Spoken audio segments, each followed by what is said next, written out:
abandoning your own interests, your own goals, setting aside your personal judgment. In other words, being selfless, self-sacrificing. That's the point. That's what Shinobu was trying to teach you. The point, negotiations? Of secrecy? Of love. I wonder if Yatsugi Ononoki even makes a distinction between roads and everything else. I consistently have my doubts. She's bound by neither the forces of gravity, nor buoyancy, nor lift. The creatures known as human beings who are always bustling around her generally propel themselves by ultimately moving one leg and then the other, and I can't help but think that Yatsugi Ononoki is simply emulating them when she does so herself. At present, the human race just so happens to have adopted perambulation as its primary form of locomotion, and she's just imitating them, no deeper meaning or consideration involved. If, for instance, crawling were to become the latest trend in human propulsion, Yatsugi Ononoki would probably start crawling around without a second thought. According with reason holds no meaning for her, it's adapting to reality that's much more meaningful. And that adaptation to reality is itself an absolutely goal-oriented way of life for a shikigami like Yatsugi Ononoki. Then again, since she's an aberration who doesn't possess a life force and can't be said to have a way of life in the first place, and is in fact relentlessly pursuing a goal she can never achieve, maybe it's more like a meaningless way of punishing herself. For me, the safest way to travel isn't walking along the ground or soaring through the sky, it's probably burrowing through the earth. Sometime or other, when I was being taken along, on a high-altitude trip, fueled by her unlimited rulebook, it's really up to the observer whether to consider that mode of travel jumping or flying. She suddenly started explaining this to me, in a monotone that sounded like a failed impersonation, lacking intonation, or even context. Tunneling through the earth, like a mole-eye. Think that's probably the safest way for me to travel. Unless she was just making a groundless joke about being underground versus going underground. I couldn't even guess at what she was trying to say. Safe, sure, being underground is probably safe. Especially for someone like her, someone for whom battle is inevitable. An indispensable safety might well be found there. There beneath the earth. She might find a safety that the surface doesn't afford her. After all, in that kind of hermetically sealed environment, there's no fear of a surprise attack, even from above given the lack of obstructions in the sky. Aerial movement naturally allows for the greatest velocity, but a lack of obstructions also means a lack of potential cover. Which is why Yatsugi Ononoki said that subterranean travel was the safest, or so I thought, but she just quietly shook her head at my interpretation. Shook her head expressionlessly. No. It's because there are no people around. No people around, there was no one for her to imitate, hence no one to be influenced by. It was the one place she could really be herself. Oh, kind monster, sir. Monster for short. What a coincidence running into you like this. Yeah. Hey now, what's with the cold shoulder? That sort of behavior's no good for my moral education. How are you going to explain it to Big Sis if I end up as a delinquent? Yay. I turned on my heel and started back the way I'd come, but Ononoki zipped around in front of me so fast that she was just a blur, tenaciously maintaining her sideways peace sign like I was a television camera or something. This may not be a nice thing to say about a girl you're friends with, but the fact is that I had no patience for it right then. Patently no patience. Please don't misunderstand me. It's not Ononoki that I had no patience for sure. I couldn't hide the fact that I was a little fed up with her sideways peace sign, wherever she might have picked it up, but my feelings towards Yatsugi Ononoki, this shikigami aberration, the Tsukumogami employed and commanded by an expert, were generally positive, and the ignominious nicknames she gave me, kind monster, sir, monsteur, and so forth, had to do with my vampiric nature. It wasn't that I treated her monstrously. Be kind to young girls. That's my motto. And yet, if running into someone you don't want to run into at an inopportune time is the worst-case scenario, what do you call running into someone you do want to run into at an inopportune time? And the current time was indeed inopportune. My patience was exhausted. Specifically, it was the middle of January. I was on my way home from the national exam for the second day in a row. I had gone to the test center, filled up the Scantron sheet, and taken the train back to my town. Having walked Senjogahara to her place, I was now on my way home. And just about halfway between our houses, I bumped into this girl. The timing seemed just a little too good. It felt like I'd been ambushed. But while I might have a reason to ambush Ononoki, I couldn't think of a good reason why she might ambush me. So it was probably just happenstance. No question about it. Hey, what are you doing, monster? Hey, hello, over here. Ononoki beckoned with a twitch of her two fingers. Or no, not beckoned. I'm pretty sure she was urging me to do something with that gesture. But body language is a means of linguistic expression that only works when it's based on a certain level of mutual comprehension. Mutual comprehension is difficult with an aberration even at the best of times, and Ononoki lacks facial expressions in the bargain. To put it in kanji terms, she was a difficult and obscure character, not part of the standard list, in other words, unreadable. Yeah. Come on, enough with the sideways peace sign. I have enough trouble reading it as it is, don't make it any more complicated. Oh man. Everyone and their mother gives me a hard time about my sideways peace sign. Everyone and their mother? Did someone besides me complain to you about it? Who was it? That's a secret. A secret? Obviously. Why would I tell you anything? Know your place. What the hell? Sure, I may have accidentally strayed into her private affairs, but why shut me down so forcibly? Let's get to know each other's places. Each other's? You and me? That's a surprisingly ardent approach, but you see, this body language, this hand gesture. She started to explain, as if she thought we weren't going to get anywhere otherwise. Well, I was the one thinking that. But the gesture she now gesticulated struck me as completely different from her earlier body language. Was this doll just doing whatever popped into her head? Means I'm on a bit of a hunt for something, and if you happen to have the time, I wonder if you wouldn't mind helping me look for it. Monster. How would anyone know that? You can't express such a complicated request with only 2 fingers. I'm not a telepath. Telepath?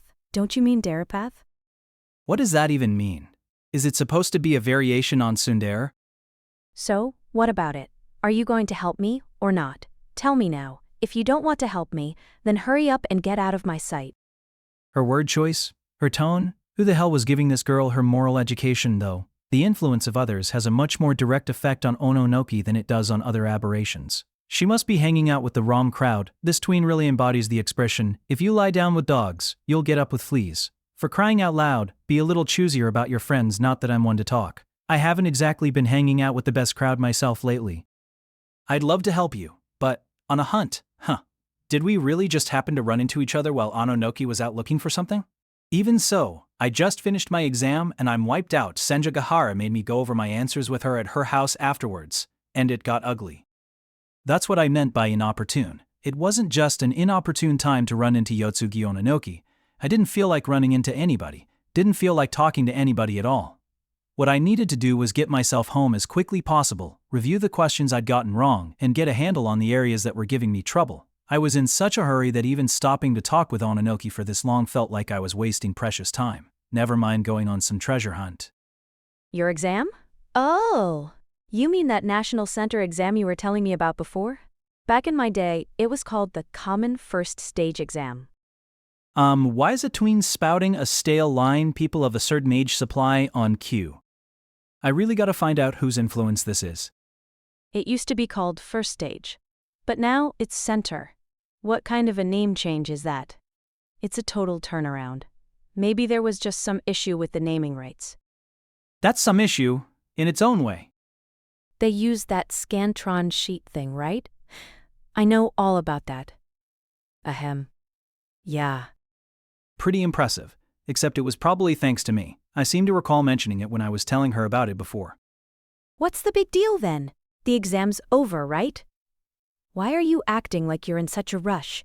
I don't have time for your I'm so busy routine, monster. I'm not doing any routine. Or did I start acting that way without realizing it? Reassuring myself that I hadn't, I said, to put it bluntly, my Scantron sheet results were pretty disgraceful. It's looking like I'm gonna need to give myself an extra boost from here on out. Well, that just goes to show what a warrior you are, Monsieur. No filling in the tough ones on a hunch for you. Me, I'd take a gamble on 1 in 5 odds. But you just leave that blank space pure and unsullied. Afraid not. Nothing upright and unsullied about me. More like down and dirty. How else would I be shamelessly going about my life after experiencing the kind of year I have? The thing is, my hunches are no good. Every single time I gambled on those 1 in 5 odds, I got it wrong. Yeah. I mean, wow. Her reaction and her catchphrase came out of order. And what kind of a catchphrase is that, anyway? Amazing, I said. 1 in 5, but with a little bit of studying you should be able to reduce the odds to 1 in 3 or even 1 in 2. What the hell have you been doing this past year to get them all wrong? You'd be better off dead. Why so harsh? I should be asking you who the hell you've been hanging out with since the last time I saw you. This past year I've mainly been getting attacked by a vampire and beaten half to death by a cat, dealing with girls falling on me or losing her way, getting my ass kicked by a monkey, being enwrapped by a snake, and duped by a swindler, watching my little sisters become targets, traveling through time, getting attacked by darkness, and told that I only have 6 months left to live. When exactly should I have been studying? Damn it. I'm not saying you should have been studying. I'm saying you'd be better off dead. Don't you try and kill me, at least. I'm going to keep on berating you until you agree to help out with my search. I'm going to keep on telling you to drop dead. Don't, because I won't feel like helping you. You won't? Will I?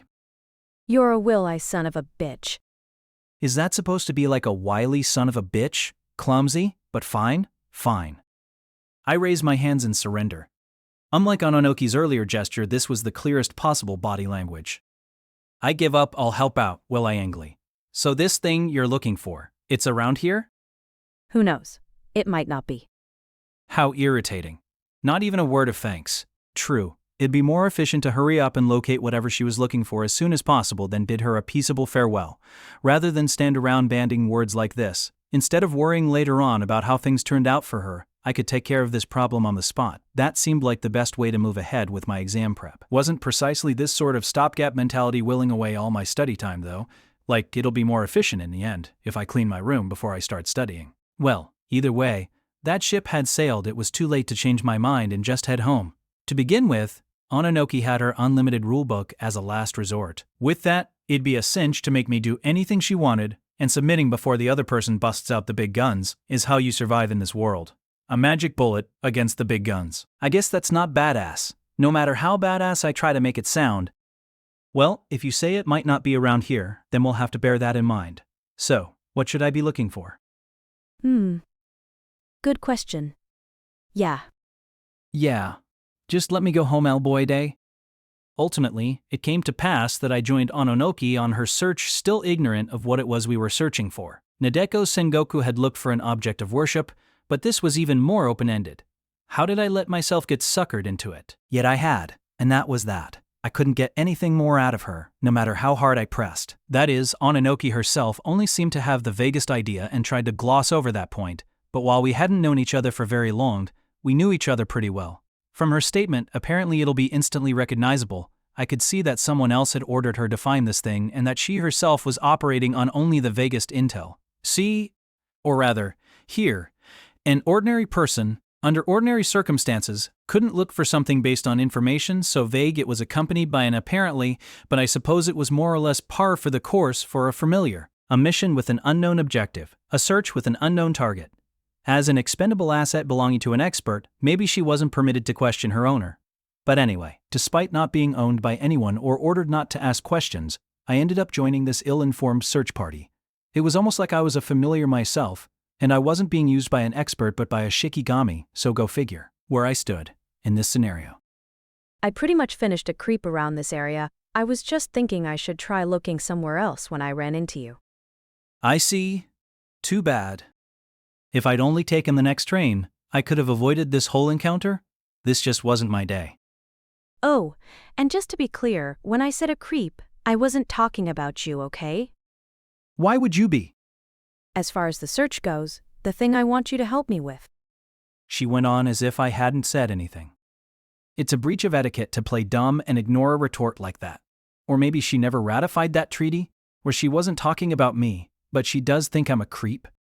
T is expanding my field of vision. Your field of vision? J hit a dead end and started to think I needed to change my perspective. Well, start thinking whatever you want, but if it has something to do with me, could you clarify what it is you want me to do? Are you basically saying that when you're searching for something, the more eyes the better? T wonder, what would be better?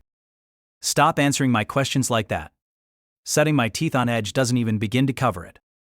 Oh, then what is it setting? An event flag, like in a dating sim? No flags are getting set with a girl as young as you. A flag is like a banner, right? So setting a flag means raising a banner, but is it a battle standard or are we surrendering? Tough call. This young shikigami, with her robotic thoughts and actions, occasionally, which is to say frequently, got her priorities backward. Not that I always made the right call when it came to my priorities, given that I was out here accompanying her on her treasure hunt, when I absolutely needed to be studying, but one thing I could say for sure was that what this flag might or might not be signaling was pretty damn low on the list of priorities. That's about as easy a call as they come. So yeah, basically, it's not about more eyes. Instead, I want to change my point of view.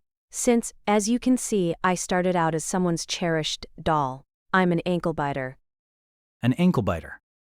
In other words, I don't have the requisite altitude to carry out a search like this. I mean, when you're looking for something in your room and you're stumped, you get up on a chair or a desk and scan the room, right? Tall people are at an advantage in searching for things. From a perspective, sure. If the thing you're looking for is hidden by something, it'll probably be easier to find with a bird's eye view. Not always, though, of course. There are places that are easier to burrow into if you're an ankle biter if you're small, and sometimes a low perspective is actually more advantageous. Her owner must have tasked her with this search precisely because it required a low perspective, but having hit a dead end, I guess Ononoki decided she needed my help. Listen though, Ononoki. It's true that I'm taller than you. But that's only relatively speaking.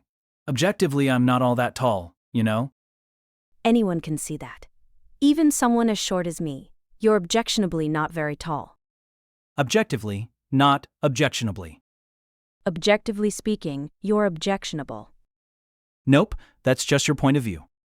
My perspective is the whole problem. Sure, your height isn't going to make that much of a difference, Monsieur, but here's the thing. You're studying for your college entrance exams, so you must be familiar with the branch of mathematics known as addition. You don't have to be studying for exams to be familiar with that branch of mathematics. Naturally, a mathematical girl like me knows about it too. Mathematical girl? Sighed. Wasn't that the title of some ancient book on Japanese arithmetic? Man, Japan is really something. Before we had magical girls, we had mathematical girls. Maybe the popular culture of this country really hasn't changed all that much since ancient times. Find that hard to believe about you, Ononoki? Rude. Shall I prove it to you? I'll tell you what the largest prime number is. The second you said largest prime number, what you proved is that you know zero about math. I'm the one who discovered the concept of zero. Shut up!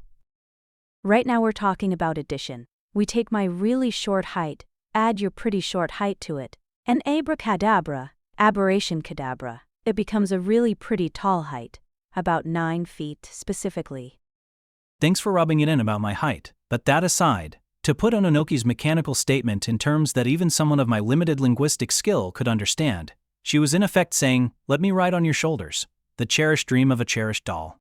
Well, even if 9 feet was a bit of an overstatement, we definitely clear 6, giving Ononoki a bird's eye view that afforded a completely different perspective on her search a tween-girl shoulder ride event. That was not what I'd been after, and I had no illusions that an event could make up for my depressing exam results. But if it would get me home even 1 minute sooner, then I had no choice. A flag had apparently been set whether I liked it or not, so to get out of that as well, I had no choice but to give this tween girl a ride on my shoulders. Wait, hang on, this wasn't a first, was it? A shoulder ride event reminded me of this crazy occasion when I was the one getting the shoulder ride. If you can believe it, I ended up being the talk of the town for a while, thanks to that. What a sorry urban legend, for someone who'd even been a vampire.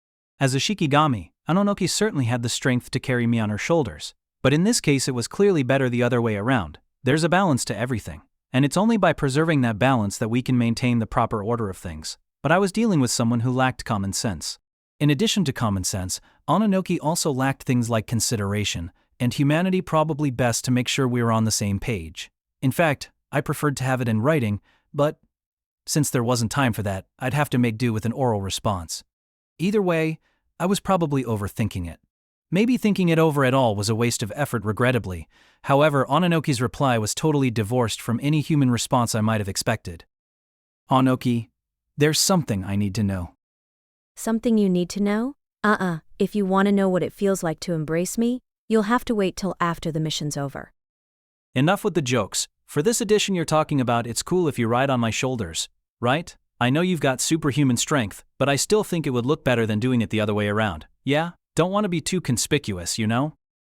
Somehow I get the sense that's not the only reason. Ononoki prefaced, making her seem suspiciously well-versed in human emotion despite being a shikigami, after which she continued. But no, monsieur. Huh? What'd you say? No, monster. Hey, what happened to the U and the 7? You and I are right here, so stop quibbling. Listen, monsieur, I won't ride on your shoulders. Huh? T won't squeeze your cranium with my thunder thighs. You can just leave it at, I won't ride on your shoulders. And when I ask you to repeat yourself, say the same thing again the second time. I won't ride on your shoulders, and you can't ride on mine. Think about it, the loss would be too great if we did it that way. Loss? Whoever ended up on whoever's shoulders, it would involve sitting, right? We'd only be adding on that person's seated height. You may have a lot of confidence in your seated height, monsieur, but your seated height plus inseam wouldn't be shorter than your seated height, would it? How could that be true for anyone? My leg length isn't a negative number. T also discovered negative numbers. You'll get the Fields Medal for sure. Hell, they'll establish the Ononoki Medal.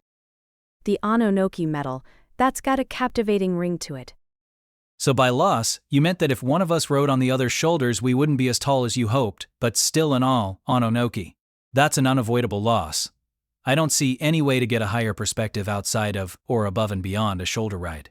Even if I held you up, at best you'd be at the same height as me. That's not holding me up, that's just holding me tight. Okay then, even if I tossed you upsy-daisy. Tino, I look like a little girl, monsieur, but that doesn't mean I want to be treated like one. Seriously, it's simple. I just have to do the same thing I always do. Always do? TF, I call it the thing she always makes me do. Does that help? It didn't, that is, I didn't want it to. A few minutes later, I stood looking out from a lofty vantage point. That is, I was standing atop Ononoki atop one of her fingers, which was thrust upward as if she was pointing at the heavens. It's not totally clear to me what her primary role as the familiar of an expert really is, but the role she actually carries out in the course of her day-to-day duties seems largely to approximate that of a chauffeur. Though obviously I don't mean that this tween girl actually drives a car, the expert who employs her can't set foot on the ground, so instead, Ononoki ferries her employer around on her finger, or her shoulders, or her head. Transporting someone around like a piece of luggage is impressive, and I've always been impressed by Miss Expert's ability to be transported like that as well. But never in a million years did I think that I'd have the pleasure. Okay, true. This way there was no loss. In fact, not an inch of my legs was wasted. Whether or not I have confidence in their length is another story. Moreover, the length of Ononoki's arm and finger were added in as well, so I was in fact looking down from a height of about 9 feet, as she had initially, and confoundingly, predicted. That other time I'd gotten a shoulder ride, my perspective had been pretty damn high as well. But this was definitely higher. I mean, I could never be on the bottom of this particular arrangement, nor, ordinarily, on top either. Balancing atop a single finger. What was I, a basketball? Not that I was being spun around, but as someone with a not particularly good sense of equilibrium, standing on her finger at all, however unsteadily, seemed entirely down to how good she was at adjusting the balance for me. It was a bit like a ride, and while this wasn't the time or the place, I was enjoying this bit just a bit. When you carry her around, do you maintain the balance for her like this? Nope, with her there's no need. She's got her own special riding style, though I do have to be extra careful not to make a mistake and dump her on the ground. If I did, she'd be pissed off for real, said Ononoki. Pissed off for real, huh? For reals. Shinobu slept through all of this incidentally. Given how badly she and Ononoki get along, she may have been awake and just playing possum. What sort of demon acts like a possum, though? Seems like an unbelievable step down for an aberration. To get the blame, even if it was her own fault. There isn't much technique involved, but I do have to be really careful. It's pretty rough. It's so much more relaxing to carry you, monsieur, since I know you won't complain at all. I hate to say it, Ononoki, since it makes me happy that you think so, but I'm not that easygoing. In that sense, this was the perfect height.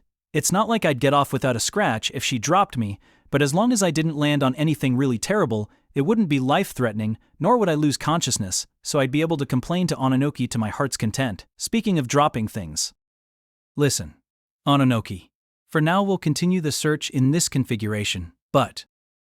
Man, you give up quick, monsieur. T prefer to think that I'm just quick to move on. TFF, you can't figure out the solution, just leave the problem unsolved. Isn't that your catchphrase? How is a guy like that going to pass any exams? Well, Senjogahara did tell me that skipping problems you couldn't solve is an unavoidable technique for entrance exams, but Hanekawa advocates the prodigious technique of solve the hard questions first, and the rest will be easy, a little too prodigious. This goes well beyond being conspicuous, so I'd like to find it as soon as possible. But since we're talking about finding something, does that mean that someone lost it somewhere? Come on, don't me, Ononoki. Are we looking for something that you, or that somebody lost? Good question. I'm a just does what she's told to do girl, so I just do what I'm told to do. If you're going to append a descriptor like that, at least make it easier to say. But when you're searching for something, it's usually something somebody lost, isn't it? Not necessarily. You'll lose your balance for sure, almost necessarily, but maybe it isn't something that somebody lost. Don't even hint at such an inauspicious future. We could be looking for something that someone hid somewhere, or something that disappeared in some kind of accident. If you want to go around making assumptions about it, suit yourself, but can you not cause any confusion for the people on the ground with your hasty conclusions? Stern? Like she even knew what we were looking for. You said that it'll be instantly recognizable, but does that go for me too? It musts, since you've got me up on the watchtower here. If there's been some kind of misunderstanding, I'm sorry, but the drain on my vampiric skills has been pretty intense lately, so if you're counting on my aberrational vision, you're out of luck. TT's fine. I'm not counting on anything from you. Then why the hell am I up here? Why are you carting me around like a portable shrine? Right, the reason I'm carting you around Ditch the pointless Shinobu imitation. is that you can find it even without aberrational powers of vision. So make like a weather vane and look every which way, please. Can I assume it's on the ground? Don't assume anything. Don't even think about anything. You just concentrate on keeping your eyes peeled. How did I end up getting ordered around by a tween girl? When people are feeling emotionally vulnerable, I suppose they just opt for the path of least resistance, though it remained to be seen if getting ordered around by her actually fit that bill. Anyway, if you just inform me anytime anything catches your eye or seems weird, even if it isn't suspicious, that'll be sufficient. Sufficient, she says. Her character was all over the place, as usual. How the hell can that violent Amiyaji employ such an inconsistent Shikigami? How does she control her? By force, I guess. That might shade into domestic violence territory, depending. Anything that catches my eye or seems weird? Apart from our reflection in the traffic mirror at an intersection, I assume. If you want to be sarcastic, save it for later. Right now I'm busy. Won't even make conversation with me, huh? I wondered how she could qualify as busy when her only job was to hold me up, but apparently Ononoki was also scanning our surroundings while she supported me on one finger. She'd already searched this area once, but they say search 7 times before you blame someone else. Though that's a different type of admonition. TT's not like I've got a ton of time myself. I griped. You talking about that 6 months left to live thing? Asked Ononoki, still holding me up and not even pausing in her search and intrusive remark, totally out of context. Out of all the stuff you mentioned from this past year, that's the only one that's still unresolved. Isn't it your remaining days are marching right down the drain, aren't they? Is that why your exam results were so disgraceful? Though I bet it's not your own life you're worried about. Monsieur, it's your wife, not your life. Don't try to squeeze in a pun while we're having a serious conversation. T'd rather you thought of it as a light jest. Don't try to squeeze in a light jest either. What? So you'd rather I squeezed you with my thunder thighs? I'm sorry, but my thighs aren't all that thunderous. I know you like 'em plump. I'm terribly sorry. T'll murder you! I threatened this tween girl. And anyway, that's not what you should be apologizing about. Oh? You don't like 'em plump? That's a whole other conversation. And while we're at it, Senjogahara's not my wife. Funny. I wasn't talking about Senjogahara. Huh? You weren't? Then did you mean Shinobu? Nah. I was talking about Senjogahara. If you want to make light jests, be a little less heavy-handed as a conversationalist, and while we're at it, don't just call her Senjogahara. You've never even met her, have you? T never have, no. Answered Ononoki, turning the corner. Where the hell were we going? The exact opposite direction from my house. Was I even getting home before the day was out? Humans and aberrations have completely different senses of time and distance, after all. Couldn't she at least tell me how large of an area we were searching? From her movements thus far, even that wasn't certain. Not limited to this or any area. Not that I was surprised, but the instructions the violent Onioji gave. Ononoki seemed pretty damn vague though in light of an earlier case. Maybe it wasn't the Onioji that the Shikigami was serving, particularly if it was the ringleader of those experts. How long was it again, Monsieur? The amount of time you've got left? Which ends first, your exam prep or your life? That's a wonderfully indelicate question, thanks for that. Way to rub it in. Or maybe, to come right out with it. Because I have to say, that kind of candor felt better than weirdly dancing around the issue. That's a tough one. The exams themselves end first, but the graduation ceremony comes before the exam results are announced. We could say you're lucky. Could we not? Same goes for the intensity of the drain on your vampiric powers. You're repeating the same futile effort, or even more, the same futile defeat, over and over again. It's not futile. But true, it hadn't been productive. It'd even been counterproductive. Maybe it was about time I rethought my strategy of charging in blindly as soon as I recovered. One, I'm not sure charging in blindly counts as a strategy. Ononoki shrugged. Which very nearly made me topple off her finger. Nothing I can say to that. T figured Big Sis was the only person who adopted that strategy. So, does it count as a strategy or not? In her case, maybe it did. Then again, the serpent deity is an immortal, and she specializes in immortal aberrations, so it doesn't seem like her turn to take the stage, though the same's true for Ononoki.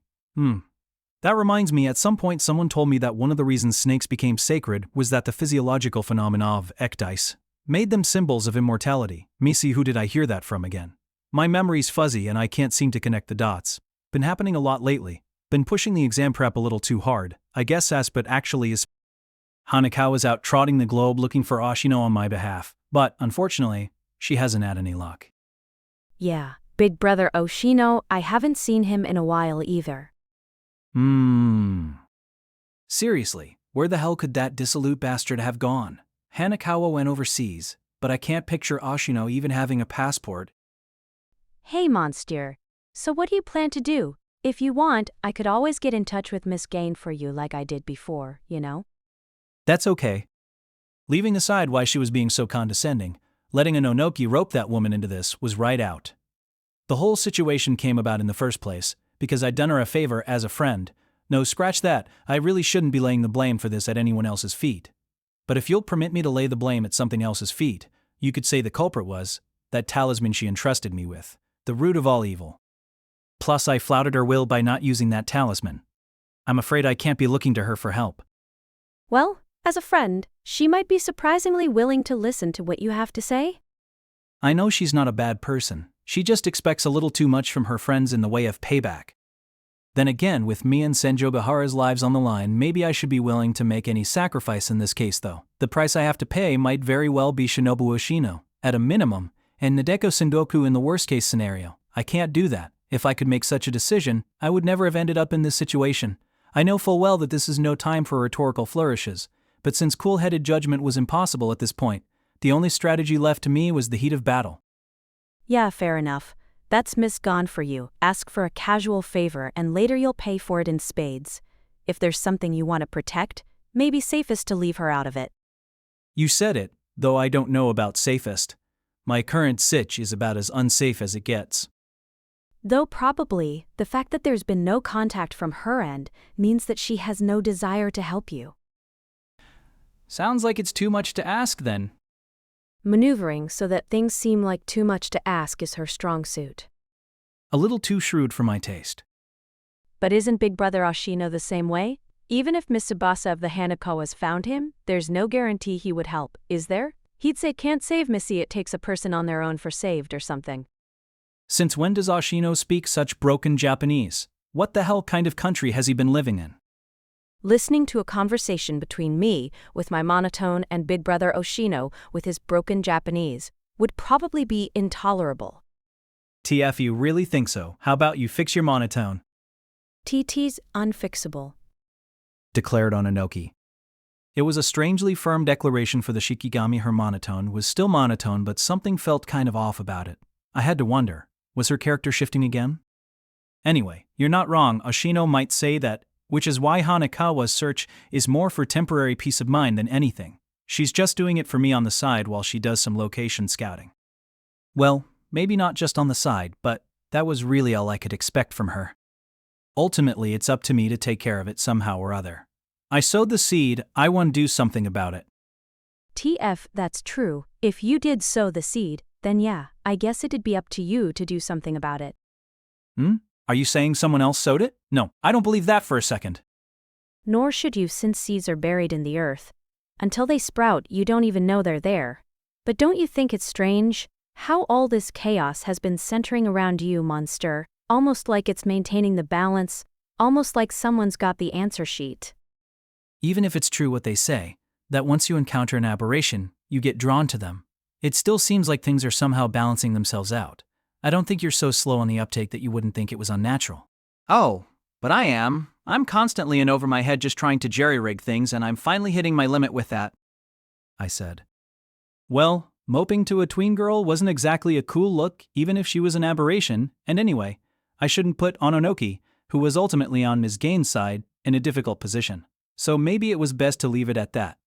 With that in mind, I returned the conversation to our search. I don't see anything likely. Are you sure it's around here, Ononoki? One don't need you to report that you don't see anything. Report back when you found something. Geez. What an attitude to take with someone who's helping you search for something free of charge, spending his precious time in the bargain. Something instantly recognizable. I wonder what it is. Who knows, I can't even begin to guess. But monsieur, I've got something of a could-be. Oh yeah? What is it?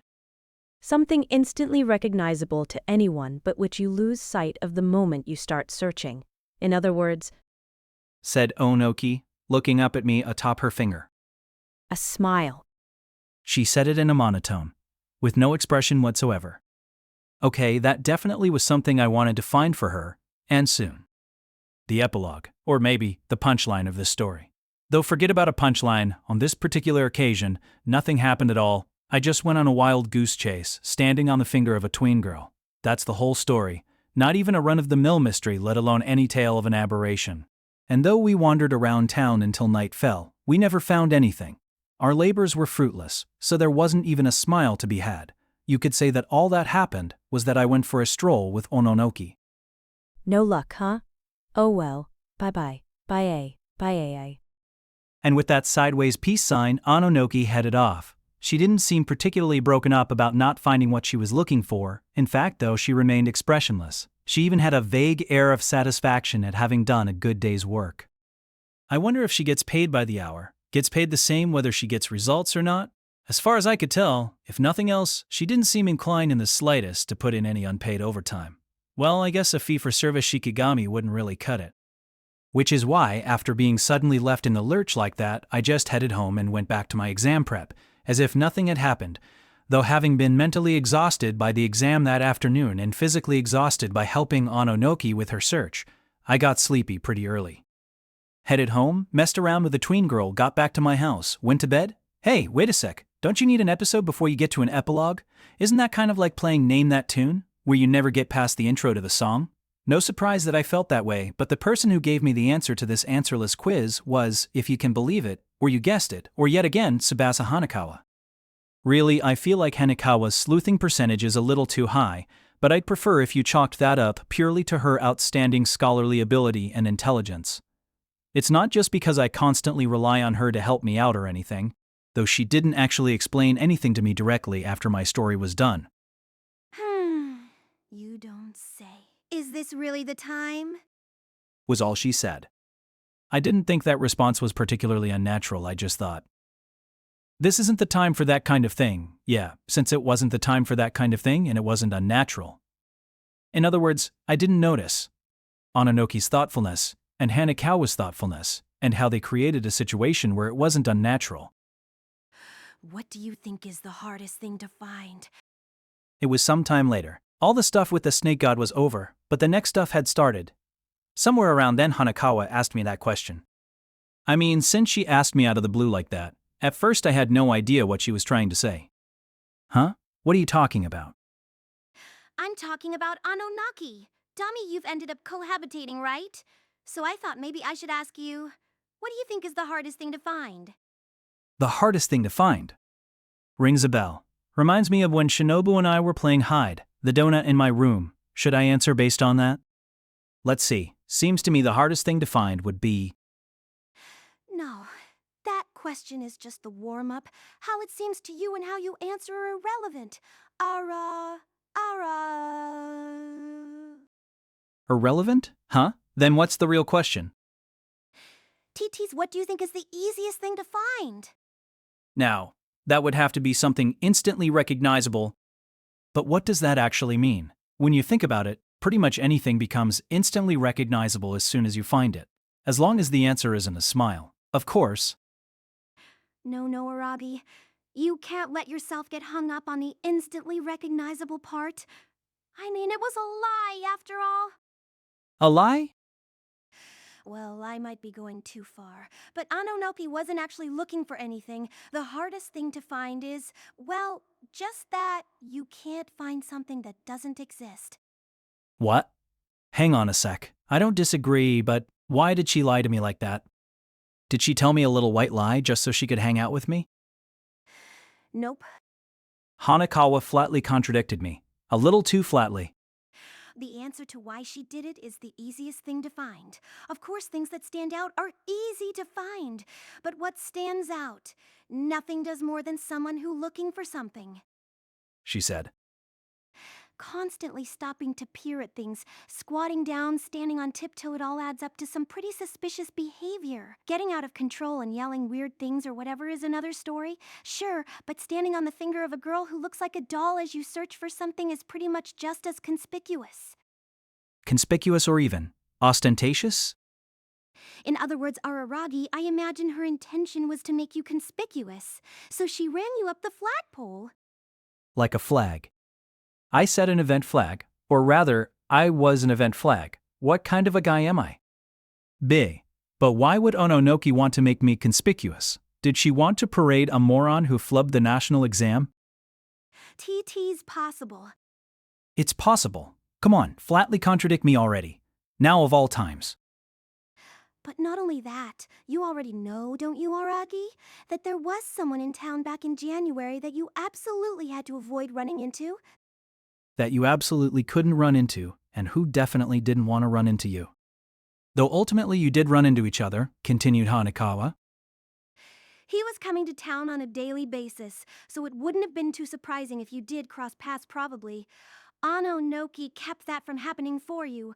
By making you conspicuous, she made it easier for him to avoid you.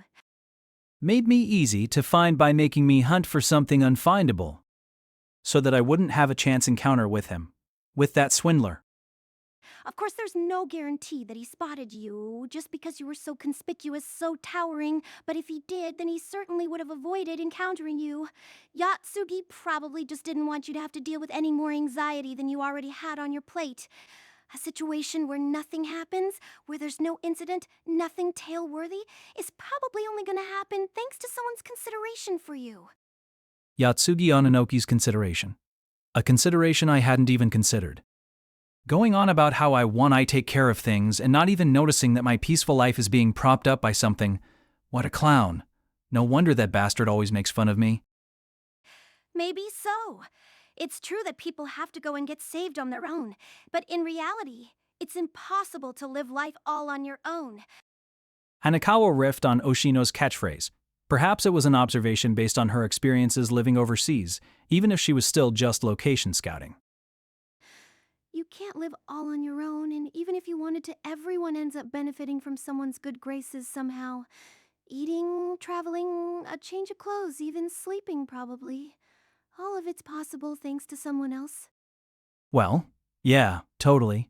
Though we go through our daily lives without ever being aware of it. We sure do. That inconspicuous consideration is probably the hardest thing to find. Summed up Hanekawa. Who knows how unpleasant that summary would have sounded in Ononoki's monotone. But coming from Hanekawa, it somehow wasn't grating. No, maybe it wouldn't have sounded unpleasant even coming from Ononoki. It was that kind of feeling. When I say that Yuzuru Kageniwi doesn't walk down any road, it's neither a metaphor nor some impressionistic high-concept declaration. She literally never sets foot on the ground, every day of her life governed by that constraint. Which on its own makes it sound like a children's game. living, proceeding, almost as if she were playing a one-woman game of King of the Hill, where the ground is an ocean or the abyss, and you can only walk on raised things like stone steps or concrete walls. The first time I encountered her, she was standing on top of a mailbox. Well, it might be a game if an elementary school student were the one doing it, but she's a grown woman, so it comes off as pretty damn eccentric, not to mention the fact that elementary school students can play that kind of game because they weigh so little, whereas it's actually pretty difficult for a grown-up. By now I'm sure I don't need to tell how impressive her physical prowess is, but I find myself wondering if that prowess might actually be the result of the daily conditioning this eccentricity affords her. However you dress it up though, eccentric is eccentric. A little too eccentric to touch upon, so I've never asked her about it directly. But as far as I can tell from what I've picked up here and there in our conversations, and from a certain origami enthusiast, there does seem to be a real reason, or at least it's clear she's not just doing it for the physical conditioning, nor as a game. Of course, even if there is a reason, I doubt anyone could uphold such a norm without some real drive. As her enemy, or as someone who's battled her head-on, battled and been driven through like that norm, well, I can safely say no one else is as scary as she is. I've met quite a few experts in her field, Oshino included, but I have to say, Yuzuru Kagenui is the scariest of them all. I'm terrified of her. So much scarier than an aberration. So much stronger than a demon. An onmaji who drives out aberrations by beating them up has to be rarer than an aberration. Then again, it's precisely because she's that kind of person that her behavioral principle is so straightforward and easy to understand, while at the same time being irregular. The randomness of never walking on the road is perhaps symbolic of her irregularity. That reminds me, she told me once that she specializes in immortal aberrations because, with them, there's no such thing as going too far. But I wonder, can I take those words at face value? While her methodology may be easier to understand than Oshino's or Kaiki's, she's the most antisocial of the whole bunch. The biggest misfit. There's something I'd be curious to ask her, a human being who nonetheless dwells in a darkness darker than an aberration's. And who doesn't walk on roads? I want to ask her, what is a road? I'm pretty sure she'd answer, Roads aren't the only places what are good for walking. Take that. Gaff! And that. And that. Gaff! Gaff!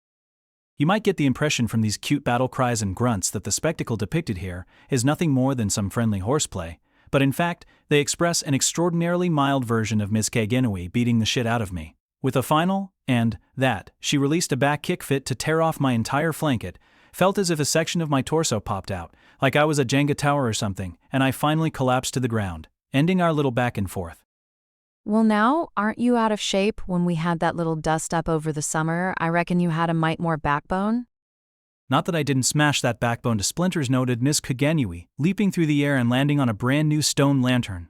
Landing atop a lantern at a sacred shrine seemed like blasphemy, but she'd probably be forgiven at a shrine like this, where no god was currently present, though given that she couldn't set foot on the ground, she might have done the same thing even at a shrine where a god was in residence.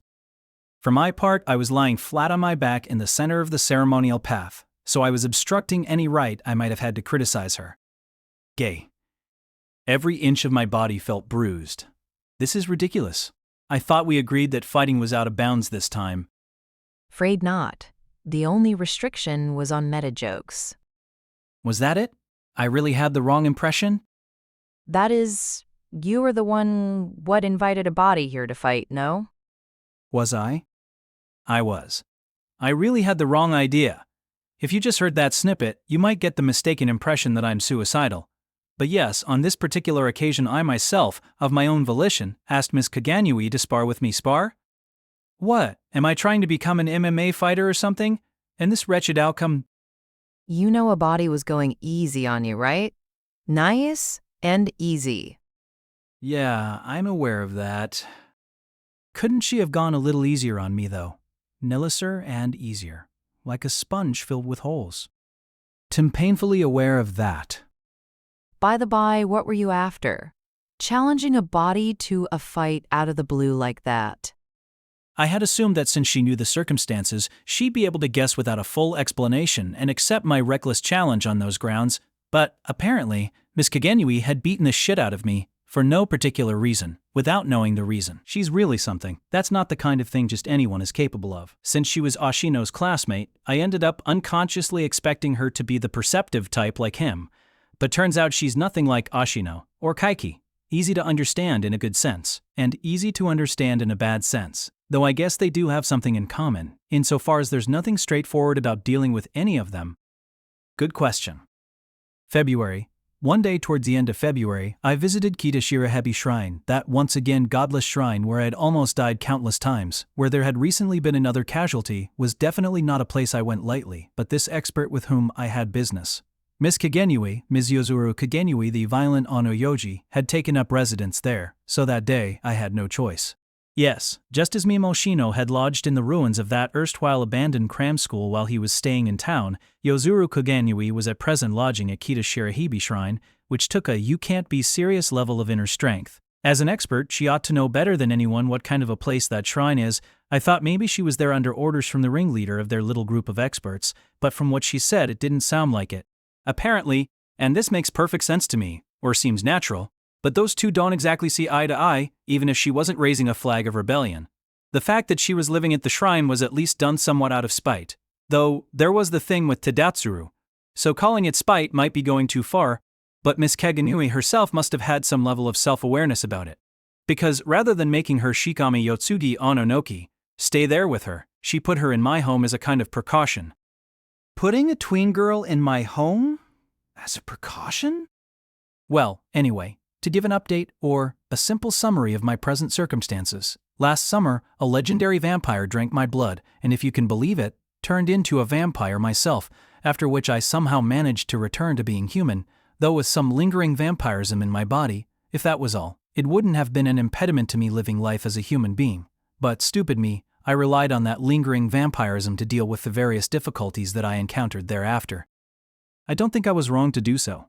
If I hadn't, I never would have been able to overcome those difficulties, and even my vampirism hadn't been enough to overcome that incident involving the serpent deity, so I'd had no choice, even if I had known how it would turn out. But I do have to pay the price for relying on the power of an aberration on the power of darkness. As I continued to flirt with the darkness of my own accord, as I continued to stray into the darkness, I was once again suffusing my body with darkness of my own accord. Concisely put, the fact that I was turning into a vampire became plainly apparent. It was a transformation I hadn't intended, and what's more, it's irreversible. For now, I just don't appear in mirrors or photographs right, just a small bug. But if I keep relying on my vampiric power, I'll start turning to ash under the sun's rays. I'll become unable to eat garlic, I'll melt at the touch of holy water. In return I get absolute, awesome power, but I have no hope of continuing to be part of human society. In other words, from here on out I can't rely any more on my vampiric nature, regardless of what I have to cope with. That's the long and the short of it. Which is why, now that things have kind of settled down for the moment, I was thinking maybe you could help me with some practice, Miss Kagenui. I was thinking how great it would be if from now on, when I run into difficulties, I could deal with them as adroitly as you do, without resorting to my vampiric power. Ha? She clapped her hands, squatting there atop the stone lantern. So that's what you've got in mind, but I reckon you'd best forget it. Really? Had I best forget it? I appreciated her candor, but then, why the hell did she just…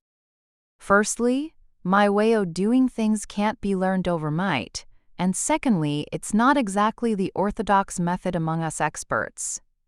Not something I'm fixing to teach to a youngster. Miss Kagenui may not be in her teens, but I'm pretty sure she's still on the young side of things for her business. And, just between you and me, part of the reason I wanted to learn her methodology was that she seems to employ the terribly simple and easy-to-understand negotiation tactic of suppressing aberrations through violence though maybe it can't be learned overnight for that very reason. The simplest things are always the most difficult. It's the same with studying. And finally, if you're keen to learn my methods through actual combat like this, you'll be dead before you learn them. Yep, that's a plenty good enough reason for me not to take her as my sensei. The course fees are a little too steep. I was completely helpless against her, even in vampire mode, so I had no hope of matching her when I was mere flesh and blood. As I considered this, I finally got my breathing under control and stood up from where I lay sprawled out on my back. Godless as the shrine might be, I still felt antsy lying around inside its precincts. Not exactly the time for this kind of thing, is it? The big exam must be coming up. Everything you've been studying for, this ought to be the time for your whatchamacallit backup private school exams. Unfortunately, my parents don't have such high hopes for me. The only exam I'm taking is for my first choice school. Takes a certain kind of grit, I'll give you that. Now, what I do when it came time for exams, can't recall anymore.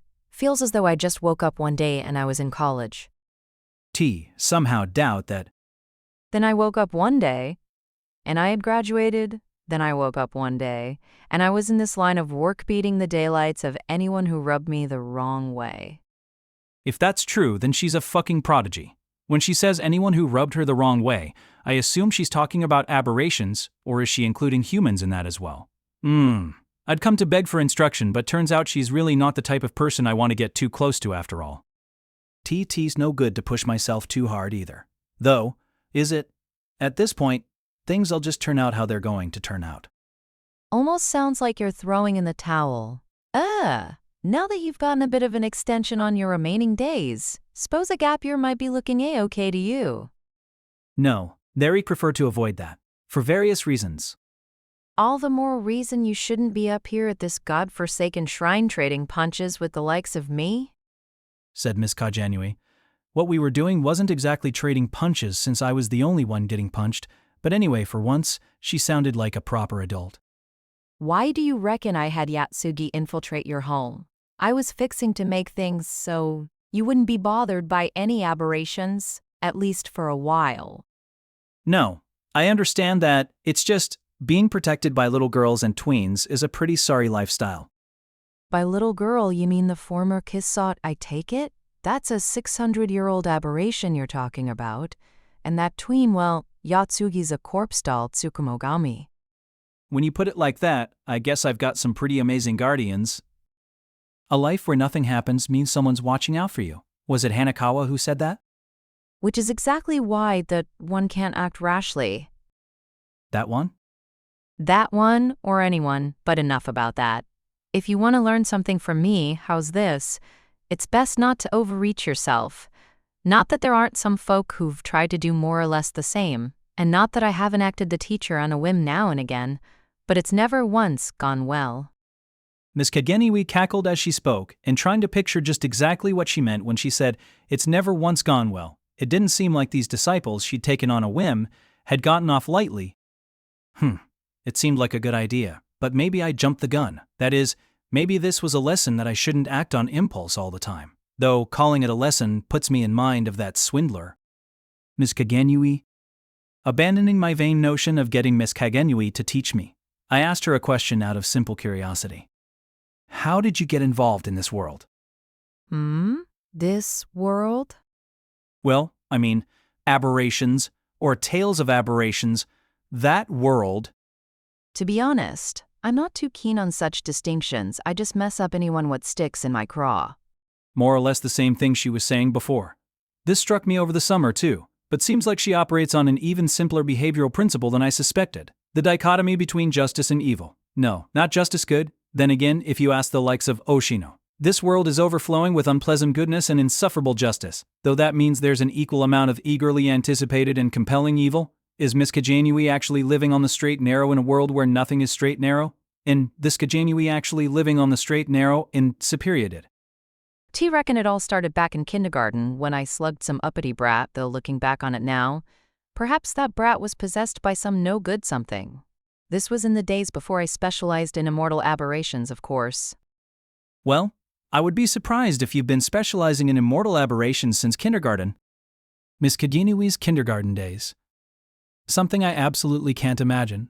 I wonder if I could have even beaten her in a fight back then. I wish nothing but happiness for that brat who got slugged by Miss Kagenuel. And, you said the reason you choose to take on immortal aberrations now is that there's no such thing as going too far right. Conversely, that must mean that you've gone too far on plenty of other occasions. Is that why you chose your particular specialty? Well, I reckon it is but you're full of questions. I don't suppose you're fixing to let me join this Araragi harem or whatever that I've been hearing so much about? Why does she know about that? About the Araragi harem? No, I mean, no such tacky-ass organization exists.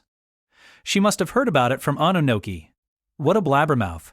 The information leak's probably only getting worse since we've been living under the same roof, but maybe that's also a good thing.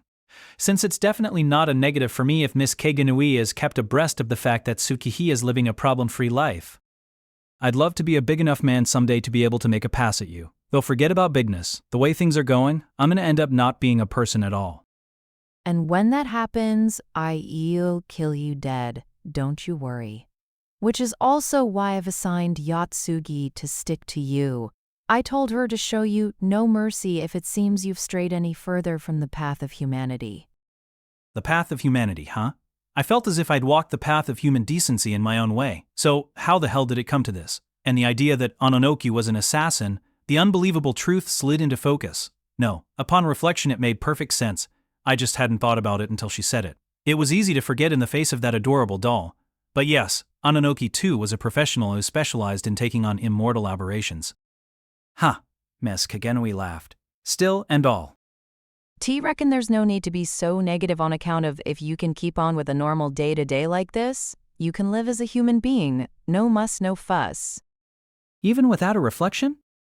Not having a reflection isn't gonna kill you. Turning to ash in the sunlight's a whole other kettle of fish. It'd be scary if you didn't know what was causing it. I reckon you might be crawling out of your skin, but you know perfectly well why it's happening. And as long as your vampirification doesn't cross the line, you're fine. Sure, I know all that, but can I really live out the rest of my life like this without anything bad happening? It's only been a year since I heard of aberrations for the first time, and already so much has happened. TT's been mighty frequent indeed, that you've encountered trouble. One of those mighty frequent troubles was with her, and Ononoki, but I'm not complaining. Even now, we definitely aren't what you'd call allies, but we've gotten to the point where she at least talks to me like this. Giving me advice is definitely not what was going on, but still. Well, no one lives out their whole life without some kind of trouble, do they? And yet, most folk manage somehow without becoming vampires and without turning to heretics like me for help. They manage somehow or other this, that, or the other way. To put it plainly, this awareness of aberrations and whatnot that you and I've ended up with makes us weak. Makes us weak. We tremble in the face of the unknown, or we know that we can't know what'll happen. Or the unstable elements in our daily lives increase until we can't concentrate on daily life. I reckon Oshino had the same YT. Oshino? I can't really picture Oshino worrying about anything. I always think of him as a slaff-happy, happy-go-lucky chappy. That is, I've never seen him ruminating or anything like that. Though, hang on. It's really just that I never imagined him that way. Come to think of it, maybe his obsession with balance arose from his fear of the balance crumbling, of losing his neutrality. Maybe he was afraid. Pathologically afraid. Keiki seems genuinely happy-go-lucky in that arena. He just does whatever the hell he feels like, without a thought for the balance of the natural world. Well, Kaiki doesn't even believe in aberrations, though you might say he's just protecting himself by adopting that stance. Hardly a lick of difference from Oshino's balance-driven stance, really. Hardly a lick indeed. Well, they did used to be friends back in the day, and while I'm the one who said it, there aren't many men less suited to the word happy-go-lucky than cocky. Happy-go-lucky is more or less the opposite of ominous, after all. But it's impossible for folk like you and I to take such a stance, isn't it? Be it balance or denial or what have you. Impossible? How do you mean? You yourself are something like an aberration, and me, I've got Yosugi in my service. And maybe we're more alike even than that, on account of you've got the former kiss sod in yours, Miss Kajanui reminded me. Try as we might to maintain our balance, we lean toward the aberrations, we lean on aberrations. So any denial would be a denial of the truth of our own existences. What can I say? Hearing it like that made my head spin, talking about the two of us, as if we had anything in common, the brazen and supremely self-confident Mrs. Marrying self-confident Kagenui, who enacts her eccentricity of never setting foot on the ground with neither shyness nor showiness, unwavering and rooted in her convictions. And me, flailing this way and that every time something crops up, going whichever way the wind blows, like a kite will if you cut it free, or a kite not cut out for free will. But maybe it was precisely because I unconsciously sensed that commonality that I came to Kita Shirahebe, shrine to seek her tutelage. To this place I really didn't want to come. Yeah, peppering Ms. Kageni with so many questions like this, maybe it did seem like I was trying to persuade her to join the Araragi harem, not that there is such an organization, But in spite of all that, if there was just one thing I wanted to ask Ms. Kagenui, maybe that was it. Not how to fight aberrations with my mortal body nor how Ms. Kagenui got involved in their world nor how often she'd gone too far in the past, nor even how she knew about the existence of the Araragi harem. What I wanted to ask Huzuru Kagenui was foreshadowing Kiduzuru. Hey, Ms. Kagenui. What is it? What's the deal with you and Ononoki? The expert Yuzuru Kagenui, the Shikigami aberration Yatsugi Ononoki. At this point there's no need to reconfirm that the relationship between the two of them is that of an omyoji and her familiar the relationship between master and servant, between ruler and ruled. To Miss Kagenui, Ononoki was property, a weapon to be used in the fight against aberrations, as well as a means of transportation. If there's anything else I can add to that, it's that the corpse doll that provided the prototype for the Tukumogami, Ononoki, was apparently a sort of work of art, created in tandem by the Occult Research Club represented by Kagenui, Ashino, Kaiki, and Tadasuru Tiori back in their college days, a work of art which Ms. Kagenui then took charge of, bringing us up to the present. That much I know. On the other hand, I only know that much I have literally no idea why Miss Kagenui and Ononoki have been acting in concert since then, after that point up till now. I mean, doesn't it seem like kind of a contradiction? Miss Kagenui, who specializes in immortal aberrations and considers them contrary to the natural order of things, carries on the fight against them night and day, or maybe every night would be a better way of putting it for her to employ none other than an immortal aberration as her vehicle, as her good right hand, a being with no life force, who wouldn't even die if you smashed her into smithereens. Isn't that just as much of a contradiction as me living life alongside the very vampire I sealed away, because I couldn't let her exist? Isn't that exactly the same thing? Exactly the same contradiction?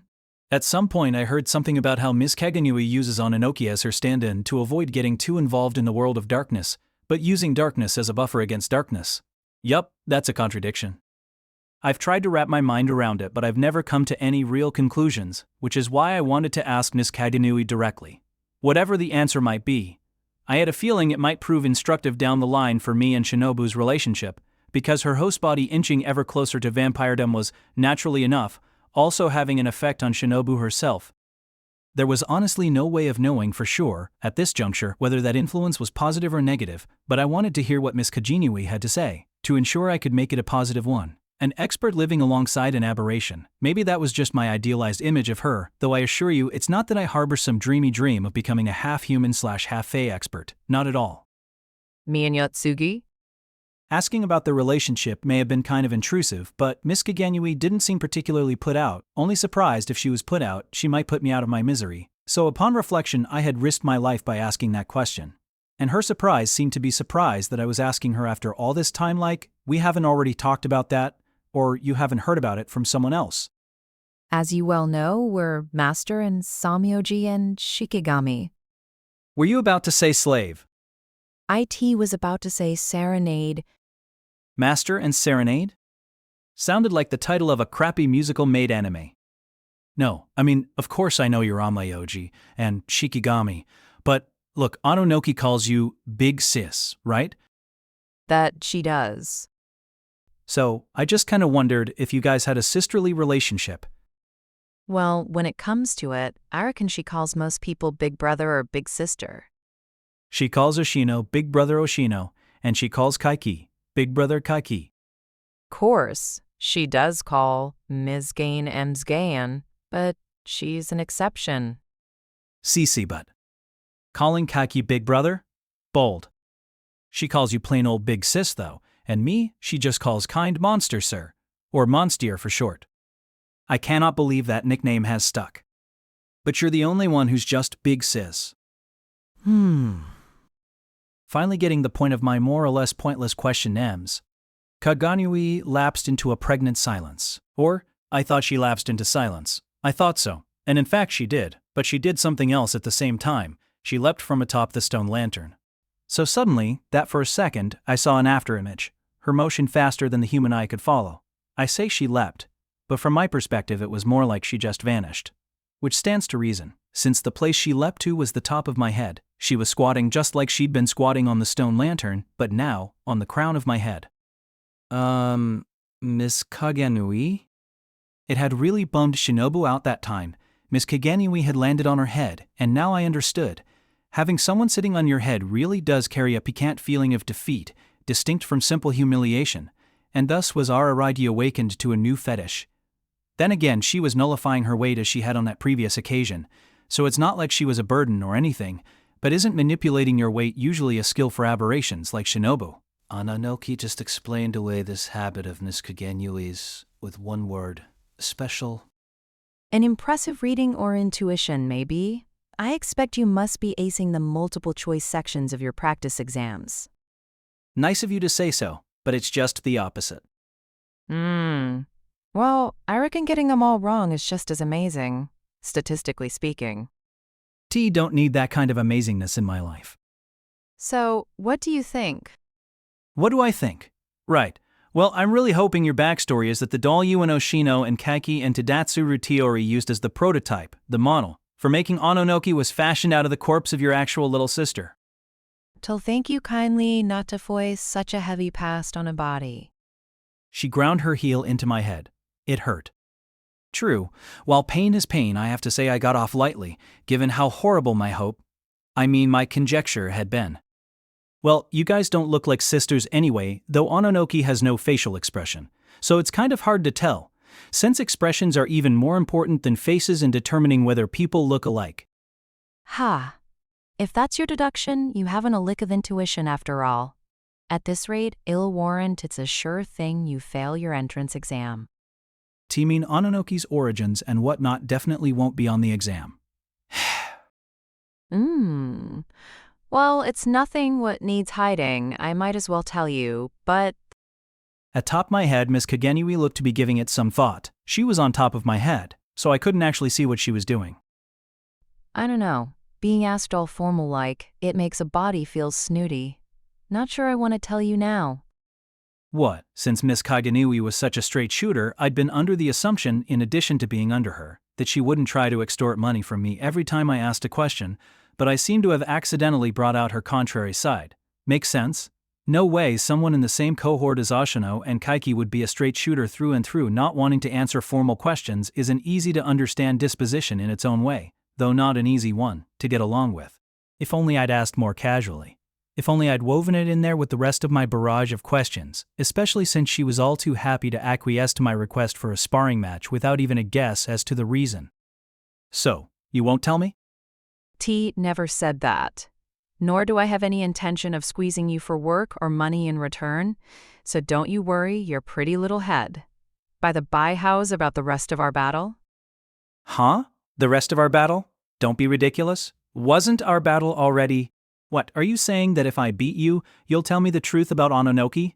Because hold on a second there, that's crazy, by which I mean batshit bonkers. I'd sooner pay Ashino 5 million yen or let Kaiki fleece me for every last red cent based on my experience over the summer and my experience of this duel. I was dead sure that I could never beat her in a billion years. A billion years, even a vampire can't live that long.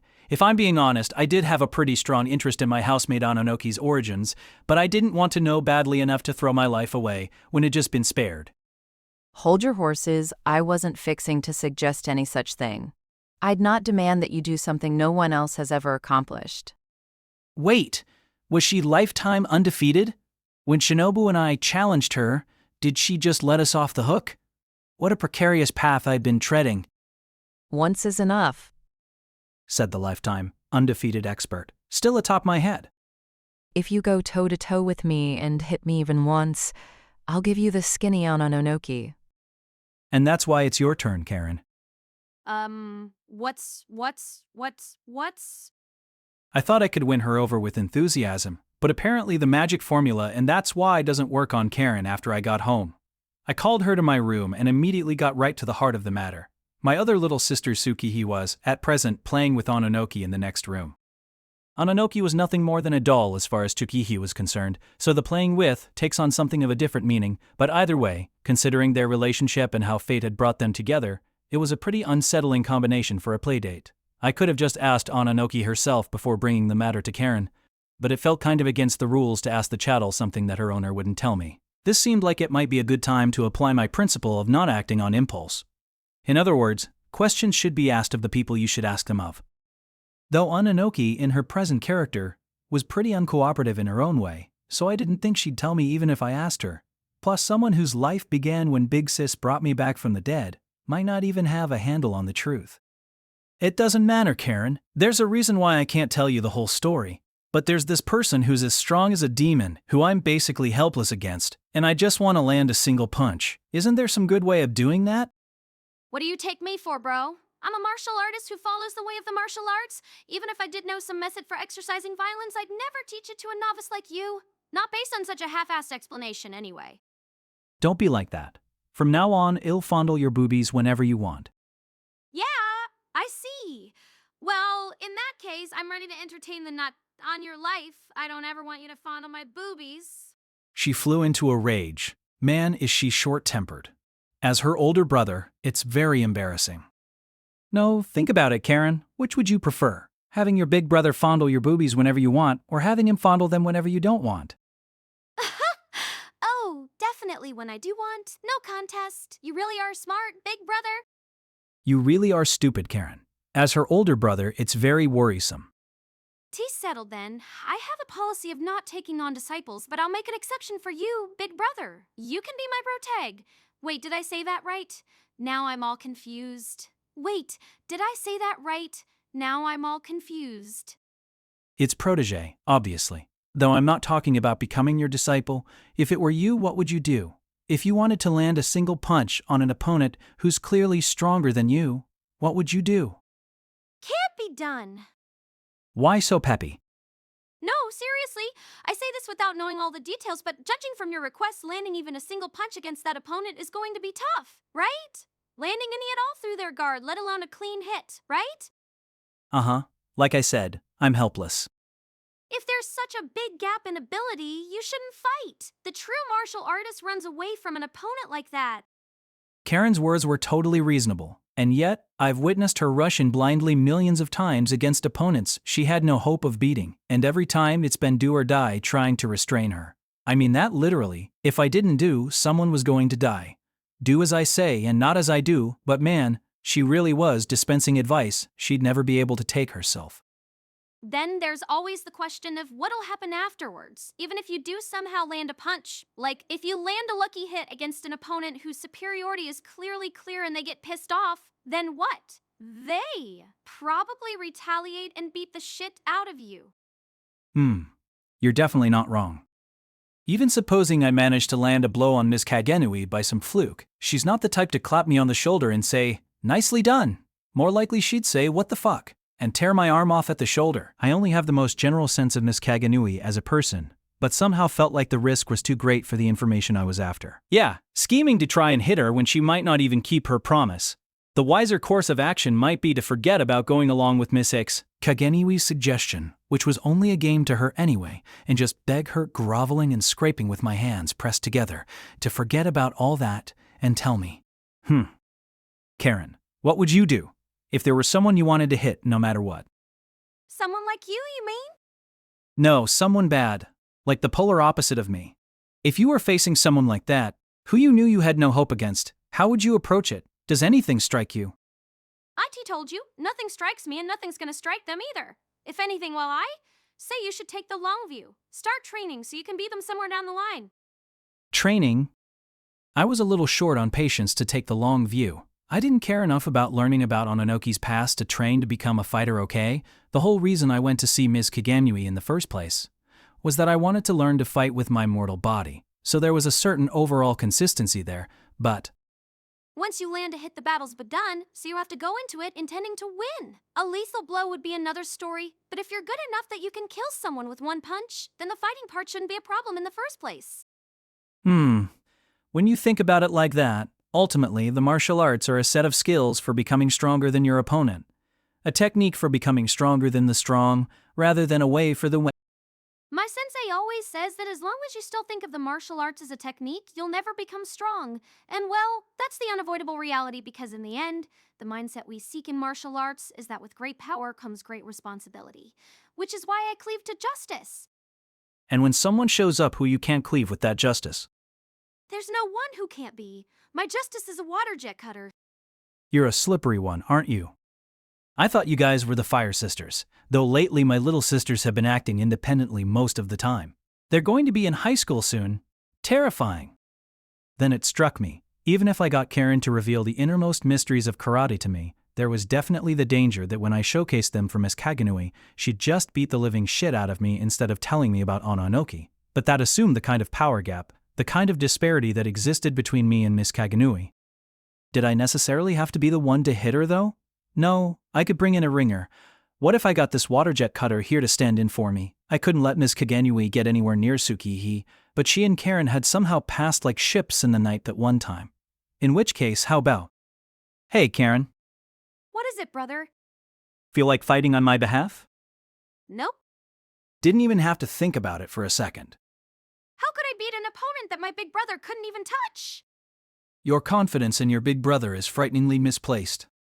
Timmy, from everything you've told me, big brother, there's some person who's gonna answer some question for you if you can hit them, right? Exactly. You're really on the ball, aren't you, Karen? Don't you think this person was just letting you down easy? Like you asked an impertinent question, didn't you? So, don't you think this person was just putting you off without ruffling any feathers? I guess you could call it the old bait and switch. All of a sudden you're entirely focused on hitting your opponent instead of thinking about whether or not your question is going to get answered. Right? Damn. I was at a loss for words. Loss in a very visceral sense, like the loss of a relative. It was such a shock that I felt like I might never speak another word for the rest of my life. A loss so mournful that it seemed like the scene where I got my speech back should be the moving climax of the story. There were two reasons for this shock. Well, the two reasons were virtually identical, but two big reasons above and beyond the shock of having fallen for that kind of bait and switch. First, there was the embarrassment of having this pointed out to me by my little sister Karen Araragi, who I had heretofore thought was made entirely of muscle, right down to her brain, or even her soul, the shock of shame, in other words. Then there was the shock of having that casual, almost considerate bait and switch, almost like a magician's sleight of hand, pulled on me by none other than Miss Kaganui.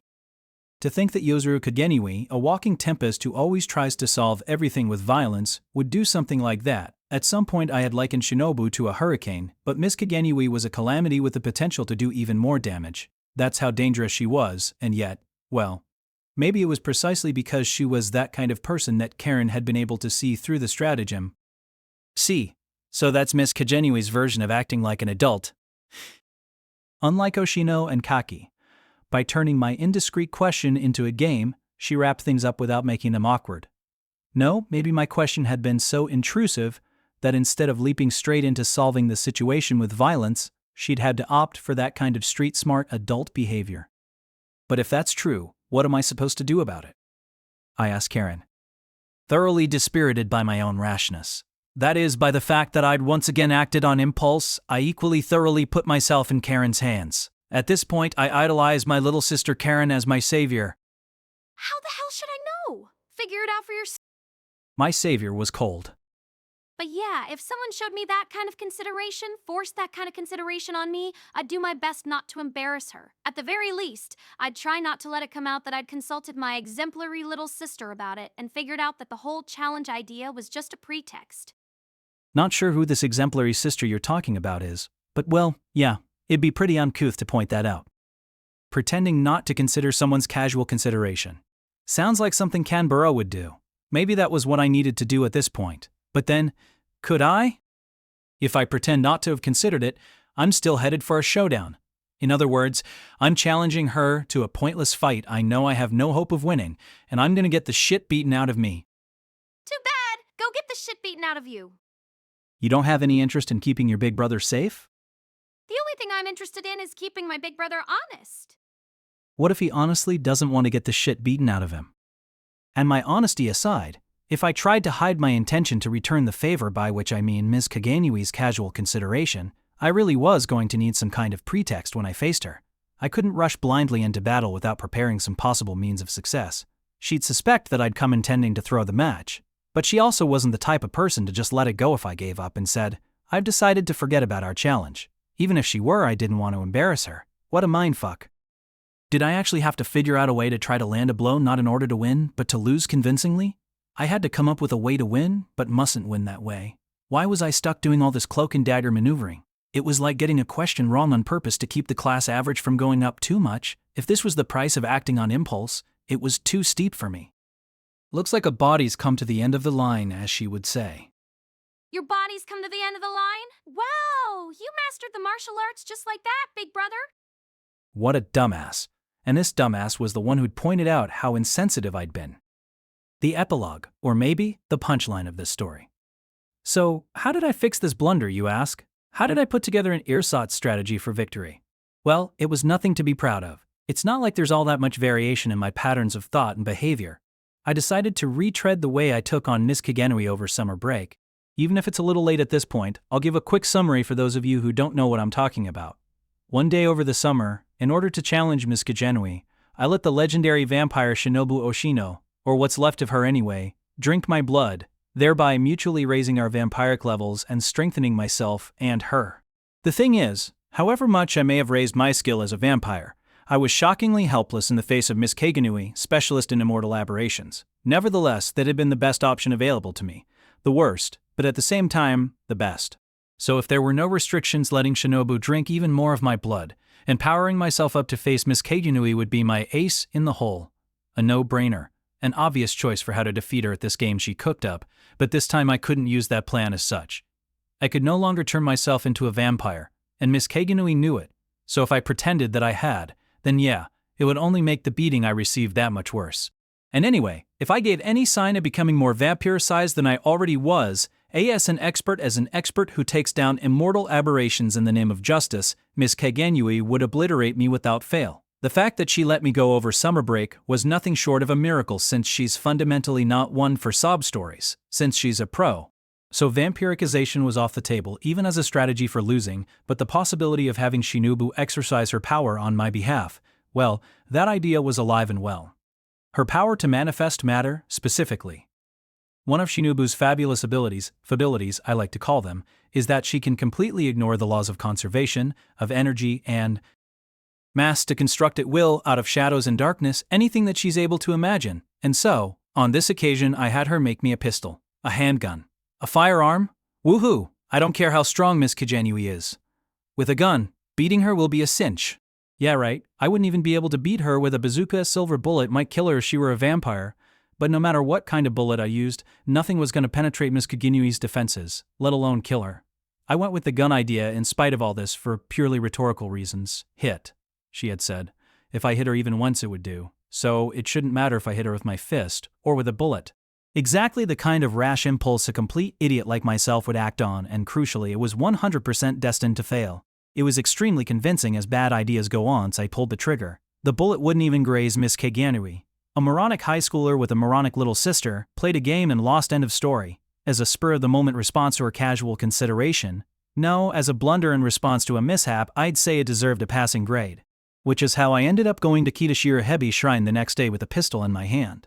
A pretty strange pistol since Shinobu had just kind of thrown together the design, somewhere between an automatic and a revolver. It was pretty dangerous putting a pistol in the hands of a foolhardy guy like me, even if I do say so myself. But we'll leave that aside. I still wanted to know about the relationship between Yuzuru Kagenui and Yotsugi Ononoki. That hadn't changed. But probably best to put that off a little longer until some other things were tidied up. My not very reliable intuition, however, informed me that Miss Kagenuni's habit of never setting foot on the ground might have something to do with Ononoki. Just as I paid dearly for having Shinobu by my side, couldn't I maybe ask her about that, at least? If I could just find out that one thing, I could settle down a tiny bit and face my exams. That was my thinking. Anyway. But when I arrived at the grounds of Kitashira Hebi Shrine, I discovered that my not very reliable intuition had failed me again, though not on the subject of Miss Kagenui and Ononoki's relationship. What the grounds of that shrine without a god, that empty, forsaken hangout for aberrations, where just the building, just the facilities had been renewed, was deserted. The strongest woman I'd ever met, the lifetime undefeated expert Yuzuru Kagenui, was gone, vanished, without a trace. What the? Impossible. She'd never leave without saying some kind of goodbye. Never mind leaving Onoki behind. What the? I don't know what Izuko Gain thinks about roads, that is to say. I don't know anything about her. I don't know anything about that woman who goes around brazenly pronouncing, pompously declaring that she knows everything. I know that she's Mimashino, Deishu Kaiki, and Yozuru Kagenui's senpai, and that she's Suruga Kanbara's aunt, but that's about it. If you can call that level of knowledge, knowing someone, then I guess I know pretty much everyone. Then again, All it takes to become friends with someone in modern society is knowing their screen name and cell number. So in that sense, she and I are perfectly well acquainted. And above all, Izuko Gain does refer to me as her friend, even though she doesn't really know me very well. Or does she? Maybe she knows me the same way she knows everything. If so, well, that wouldn't be all that surprising. It wouldn't be a surprise if I took up a tiny micropercent of her vast array of knowledge, but that would mean that she has a handle on me, which isn't necessarily a good feeling. Because unlike Tsubasa Hanekawa, when she has a handle on something it's more like she has command of it, and that right there is the difference between Hanekawa, who only knows what she knows, and Izuko Gain, who knows everything. An analogy to shogi should make things clear. I may have a basic knowledge of how the individual pieces move, of how I can move them, but Hanekawa understands the sum of her forces as an army. That's having a handle on things, the ability to connect and synthesize knowledge. The ability to link pieces of knowledge with one another. That's what it means to be an intellectual. You could also call it the difference between trivia and knowledge, but Izuko Gain doesn't just understand her own forces. She understands the enemies as well, though her view isn't so unilateral as to see the other camp as an enemy at all. She sees the pieces lined up on both sides of the board as a single collective army, a unified unit. And that's what it means to have command of something. To have it in the palm of your hand. To hold its fate in your hands.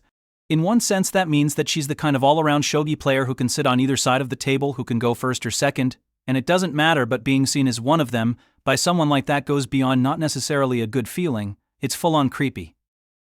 Because even if she calls you a friend, that only means that you're a five-sided piece with the word friend on it. Friends can be useful.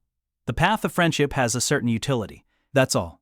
Which is to say, nothing more than that. Then again, I don't know how the friend piece moves. The solution is for you to die. Huh? Sacrifice your rook to strike at the king is not what I mean, though.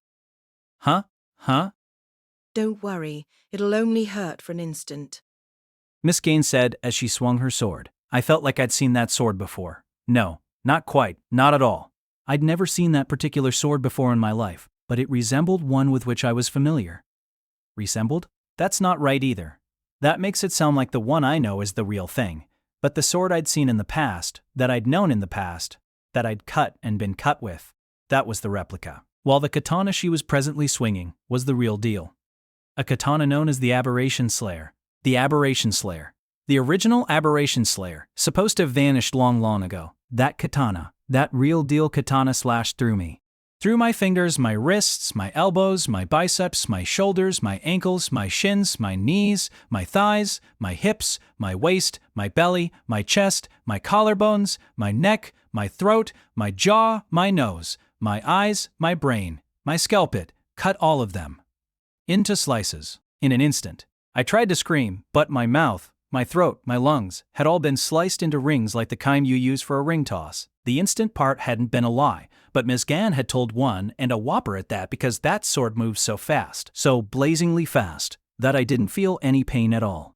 Backtracking in time and going back up that mountain track. Early on the morning of the 13th of March, the day of the entrance exam for the school I hoped to attend, I climbed the steps to Kitashirahebi Shrine, where it sat atop the crest of the mountain, as had been my habit for the past month or so. Habit. Though if you do something every single day, maybe it's more of a routine?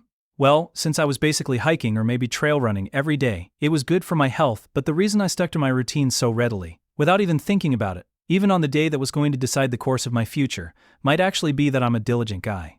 Being diligent isn't necessarily a virtue though, and in this case maybe I just didn't know when to quit and got dragged along by force of habit. In this case maybe my habit was a bad one, more vice than virtue. In fact, Tsubasa Hanekawa, whose level of diligence, whose diligent strength, is much stronger than mine, had told me that there was no point in searching Kitashirahebi Shrine anymore, that if I was going to search I should do it someplace else, and Ononoki never even seemed concerned about it in the first place. But for me, it was one more thing I couldn't quit. Against my better judgment, or maybe just indifferent to it, I kept on going to Kitashirahebi Shrine every day, visiting the precincts of that shrine where there was no longer any god. And of course, no middle school girl. And no expert. Well, not knowing when to give up the ghost seems pretty natural for a vampire. Being immortal and all. Though in my case I wasn't immortal, I just didn't have reflection. An utterly useless and in fact pretty annoying undead trait to possess. Anyway, that was about the size of things. Yozuro Kogeniwi had vanished from Kitashirahebi Shrine, suddenly, without so much as a fare thee well, and in the blink of an eye just about an entire month had passed. Without incident, uneventfully. Under the circumstances, it seemed correct to assume that, having finished her business in this town, and lacking a fixed abode to begin with, Miss Kagenui, like Ashino, simply drifted on. But that wasn't the case. No way. No. Unlike Ashino, Miss Kagenui hadn't done any of the things she was here to do. Though I say that based only on my own limited knowledge and narrow view of the situation, so maybe she had after all. Maybe she'd finish whatever she came to do. Knowing her, maybe she'd taken down some great evil in the course of that single night before she disappeared. But even if she had, Ms. Kagenui, the Onmoyaji Yozuru Kagenui, would never leave her familiar Yatsugi Ononoki behind. Wouldn't she, though? Big Sis is pretty all over the place when it comes to that kind of thing. One time she left me in the bottom of a ravine in the middle of nowhere and forgot all about me. Well, Ononoki herself might say so, and I'm truly stumped as to how she could forget her at the bottom of a ravine, but… Even so, even if Big Sis would leave me at the bottom of a ravine, I don't think she'd leave me at your house. Monster Safleg. I was a little upset that my house was being compared unfavorably with a place as dangerous as the bottom of a ravine. But anyway, Ononoki had her doubts too, though she really didn't seem concerned. True for me, it goes without saying, but even Ononoki wasn't enough of a badass to be in any position to be concerned about Miss Kagenui. Miss Kagenui was, in a certain sense, a more fearsome person than either Ashino or Kaiki, probably the only individual in the world who could solve anything and everything through violence. Why would someone like me be concerned about her? Could I be? Didn't she just leave on a whim? After all she did was break her promise to meet me at the shrine, and then never come back. I'd tried telling myself this a million times in the ensuing month, but I didn't know when to quit, didn't know when to give up, didn't know when to desist and to cease, and I ended up visiting the shrine every day, almost like I was making a 100-day pilgrimage. Wait, desist and decease doesn't sound right, now that I think about it. Oh. Today's the exam, and I'm losing my confidence. Well, anyway. Senjo Gahara got recruited, so she's all set for college, and she said she'd escort me to the campus for the exam, so I'd better get back down the mountain in time to meet up with her. The fact that she thinks I need an escort means she doesn't have much faith in me. But thus spake Senjo Gahara. Look, you know the expression, the wayward dog will meet the rod. Well, the wayward Araragi always seems to meet an aberration. Wiser words were never spoken. That's my sweetheart, always keeping her eye on the ball and keeping an eye on me. Your scores are already good enough to pass, and as long as you can avoid missing the exam itself, campus life is within your reach. That's what she said. I didn't know how much to believe the part about being good enough to pass, but if she was more worried about me failing to take the exam than about how I do on it, I must have been responsible for leading a pretty irresponsible life. Well, going mountain climbing on the morning of my exam was pretty damn irresponsible. And after the exam, it's finally graduation time, huh? Can't wait to see how this turns out. I muttered to myself as I climbed the now thoroughly familiar and not particularly burdensome steps. Shinobu was there inside my shadow, of course, but apparently she was pretending to have gone to bed early, so there was no reply since Shinobu and I were together 24/7. Strictly speaking, I guess I never said anything just to myself, but well, if she wasn't listening, then close enough. Can't wait to see how this turns out by no means implied some kind of rosy outlook for my future. When you get right down to it, the implication was more one of despair, that it might be impossible for me to lead anything like a normal campus life in the first place. A campus life or any other kind of normal lifestyle, given my close association with an aberration and being somewhat of an aberration myself. Me, oh my. It's not like I was relying on her, but in that regard it was pretty discouraging when Miss Kagenui disappeared.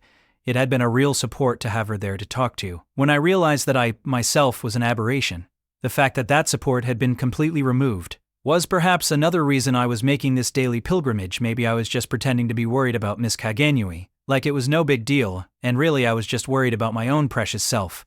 It's not like she'd done much of anything about the transmogrification of my body, nor was she going to, but her oddly bold, supremely self-confident attitude was a comfort to be around, as one would expect of a self-proclaimed champion of justice. She never wavered. There was some overlap with Karen in that regard. No, it was more than that. In being constrained never to set foot on the ground, thanks to some curse I don't know anything about, yet managing to keep her cool and live her life, Miss Kagenui might have become a kind of role model to me. So, if that cool could possibly come under threat, it was no wonder I was scared. Though, it's hard to imagine who or what could threaten her in the first place, and even supposing there was such a thing, there's still the question of why. Could it have something to do with everything that's going on? Everything that's going on. It was uncertain at present how applicable that phrase really was. Some might argue that the present tense going on dash should be replaced with the past tense. In the month since Miss Kagenui disappeared at least, nothing, not a single mysterious thing, has gone on in this town. A month passed uneventfully without incident. That's not just a turn of phrase, it's a plain fact. No aberrations, and no darkness. No urban legends. No word on the street. No secondhand gossip. And obviously no school ghost stories. None of it. Nor had there been anything Ashino would have been interested in collecting if he'd still been here. Nothing mysterious, nothing weird, nothing out of the ordinary. As if it was all over. It was as if it was all over. I guess if there's anything at all I can point to, it'd have to be the lingering mystery of why Miss Kagenui went missing. And, as I got to the top of the steps and went to pass under the torii at the entrance to Kitashirabi Shrine, I saw her, standing within the grounds of the shrine, smack in the middle of the ceremonial path, striking no particular stance, and with no air of awe or reverence, on that path meant for the gods alone, in her baggy clothes, with her hat down over her face, her identity and age impossible to determine at a glance. Miss Gang? A month without incident. A daily pilgrimage turned routine. Well, it seemed like my 100-day pilgrimage hadn't turned out to be such a colossal waste of time after all. Something was about to happen. Something decisive or no. Maybe something was about to stop happening. Sup, Koyomimonogatari. Mizuko Gain. Just a normal greeting. Nothing out of the ordinary. I get the sense she greets people like that no matter where or when she runs into them. Whether she's walking down the street or at a shrine on top of a mountain. It's doubtful anything qualifies as a special location or special circumstance for her. For all I know, maybe nothing in this world is special to her. Since if you know everything, then everything's the same, it's all blasé. Been a while. When did we last see each other? Oh yeah, that time in September, right? Though I've heard a thing or two about what you've been up to since then. Good morning. I gave a quick bob of my head. Well, we've been through a thing or two ourselves, but basically I owed her a lot, just as I did her junior, Oshino.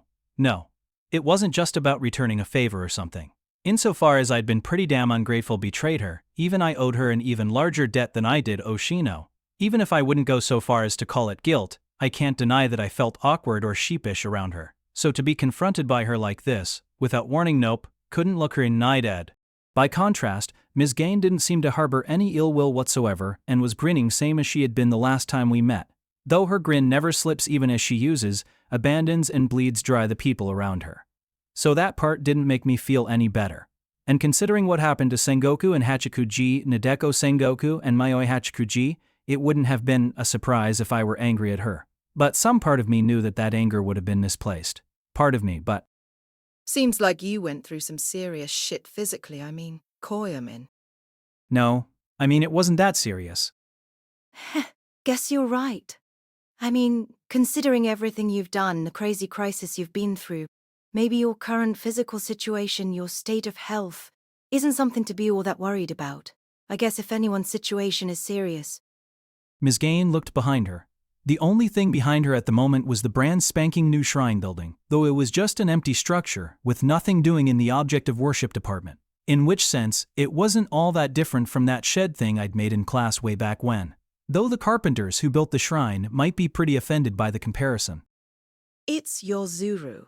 Yuzuru Kagenui, my dear junior. The very idea that someone would go after her. This is unexpected. Even for me. I didn't think that was possible? Go after her. I couldn't let that flagrant phrase go without some kind of reaction. But hearing the word unexpected come out of Miss Gain's mouth was way more startling. No, not startling. It just seemed like a lie. I thought you knew everything. Come on now, you going to be sarcastic towards a friend you haven't seen in so long? Koyomin, nobody actually knows everything. That's just rhetoric. A bit of a bluff, to be honest. I couldn't get a read on her true intentions. I also couldn't figure out what Ashino was thinking most of the time. And Kaiki and Ms. Kagenui were both somewhat unfathomable to me, but she really took the cake as befitted their senpai. No. She was kind of different somehow. Ms. Ganin was unreadable in a different way from Oshino, and the rest of them hers was not the same type of unreadability at all. Even if I can't put it clearly into words. The junior class all had something in common. Meme Ashino Deishu Kaiki Yozuru Kagen Noi. I didn't know what they were thinking. And so I couldn't read them. But with Miss Gain, it wasn't just that I didn't know what she was thinking, I didn't want to know, and so I couldn't read her. I wouldn't read her. I didn't want to read her. Though I'm not saying I didn't want to read her because her mind was full of abominable malice or something. On that score, it's Keiki's mind I'd much prefer not to read. It's simply that the inside of Miss Gen's head is too convoluted and strange, and if I tried to get a read on it, my own brain would blow a gasket, which is why I didn't want to read Izuko Gen's true intentions, as a means of self-protection, so to speak, in the same way that no one would choose to take a punch from a heavyweight boxer if they didn't have to. But this was maybe a situation in which I did have to. But coming here like this, coming personally to see me, since if she came to see me, there was something she needed to see me about at the very least. Whatever the case, Miss Gain was lying in wait for me, taking it for granted that I'd come to the shrine regardless of the fact that it was the day of my exam, almost as if we shared a Google Calendar or something. I would have felt much more at ease if she'd said there's nothing I don't know, as usual, rather than informing me at this late date that there are some things I don't know. In fact, it freaked me out.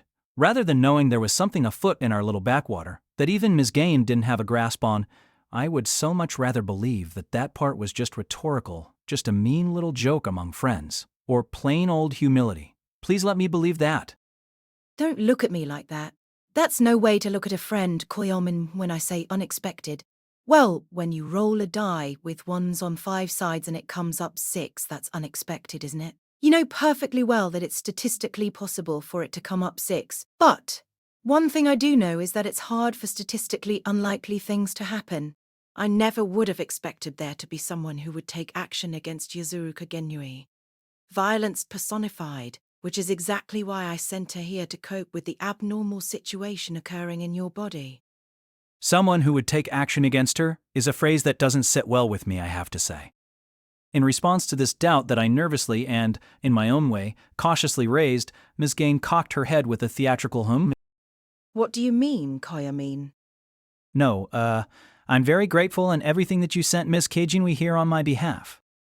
Yes, grateful to the point that I should have thanked her for it the second I saw her, though, with the Miss Kajinui in question missing at present, maybe I should have apologized instead. The blame for the fact that Miss Gans Jr. was currently MIA could certainly be laid at my feet. At least, if it weren't for me, I doubt Miss Kajinui would have ever come to this town again. But right now, more than apologies or gratitude, I had questions. Give me a break, Koyamin. They say a hedge between keeps friendship green, but come on, you and I can dispense with the formalities, so what do you mean? Miss Gan danced around my words and repeated her question, totally focused on the topic at hand. It felt more like protocol than the art of conversation, though. Someone who would take action against her seems out of line with my impression of Miss Kagenui. I was just thinking that, in her case, it'd have to be more like someone who would take her out. Aha, sounds like you've got absolute faith in Kagenui's strength, seeing as you've actually fought her. Maybe you're in a position to raise that doubt. You recklessly challenged her over the summer, so in that sense there was already someone who took action against her. Come now, you can't have forgotten about that. But I don't have quite as much faith in Kagenui's strength as you seem to. Another thing I know is that there's always someone better, or rather, that there are no absolutes when it comes to strength, even if it's statistically unlikely, you know? Miss Gain beckoned to me. Beckoned? What's the deal, I wondered, but it seemed like she simply didn't want to have a conversation with the Tory between us. I girded my loins and passed under it. Was there someone stronger and more violent than Miss Kagenui, or was there a way to render her strength ineffective? Miss Gan's words took on a different implication in each case, but regardless. Are you saying you can't believe anyone would take action against Miss Kagenui given the risk? Yes, I had my doubts on that score. What would it take for someone to face off with Miss Kagenui? To face off with violence personified in my case, my little sister's life had been on the line. That probably fell under Miss Gain's statistically unlikely clause. But that was maybe just down to a simple lack of prudence on my part, and I might have opted for a different strategy if I'd known what Miss Kagenui was capable of. Be that as it may without Shinobu, I never would have plucked up the courage to take on the violent Onmyoji. And the price I had to pay for relying on Shinobu like that was the loss of my humanity, my physical, if not my mental, humanity, anyway. Yeah, maybe what I should be trying to work out wasn't the reason someone had taken action against Miss Kagenui, but the price this supposed someone had paid for doing so. Someone. Ms. Space, Diane used that word which gave such specificity to its referent. As if it was a given under normal circumstances, maybe it would just be a figure of speech, or an unimportant, even misleading statement, but since it was Miss Gain who said it, I didn't think so.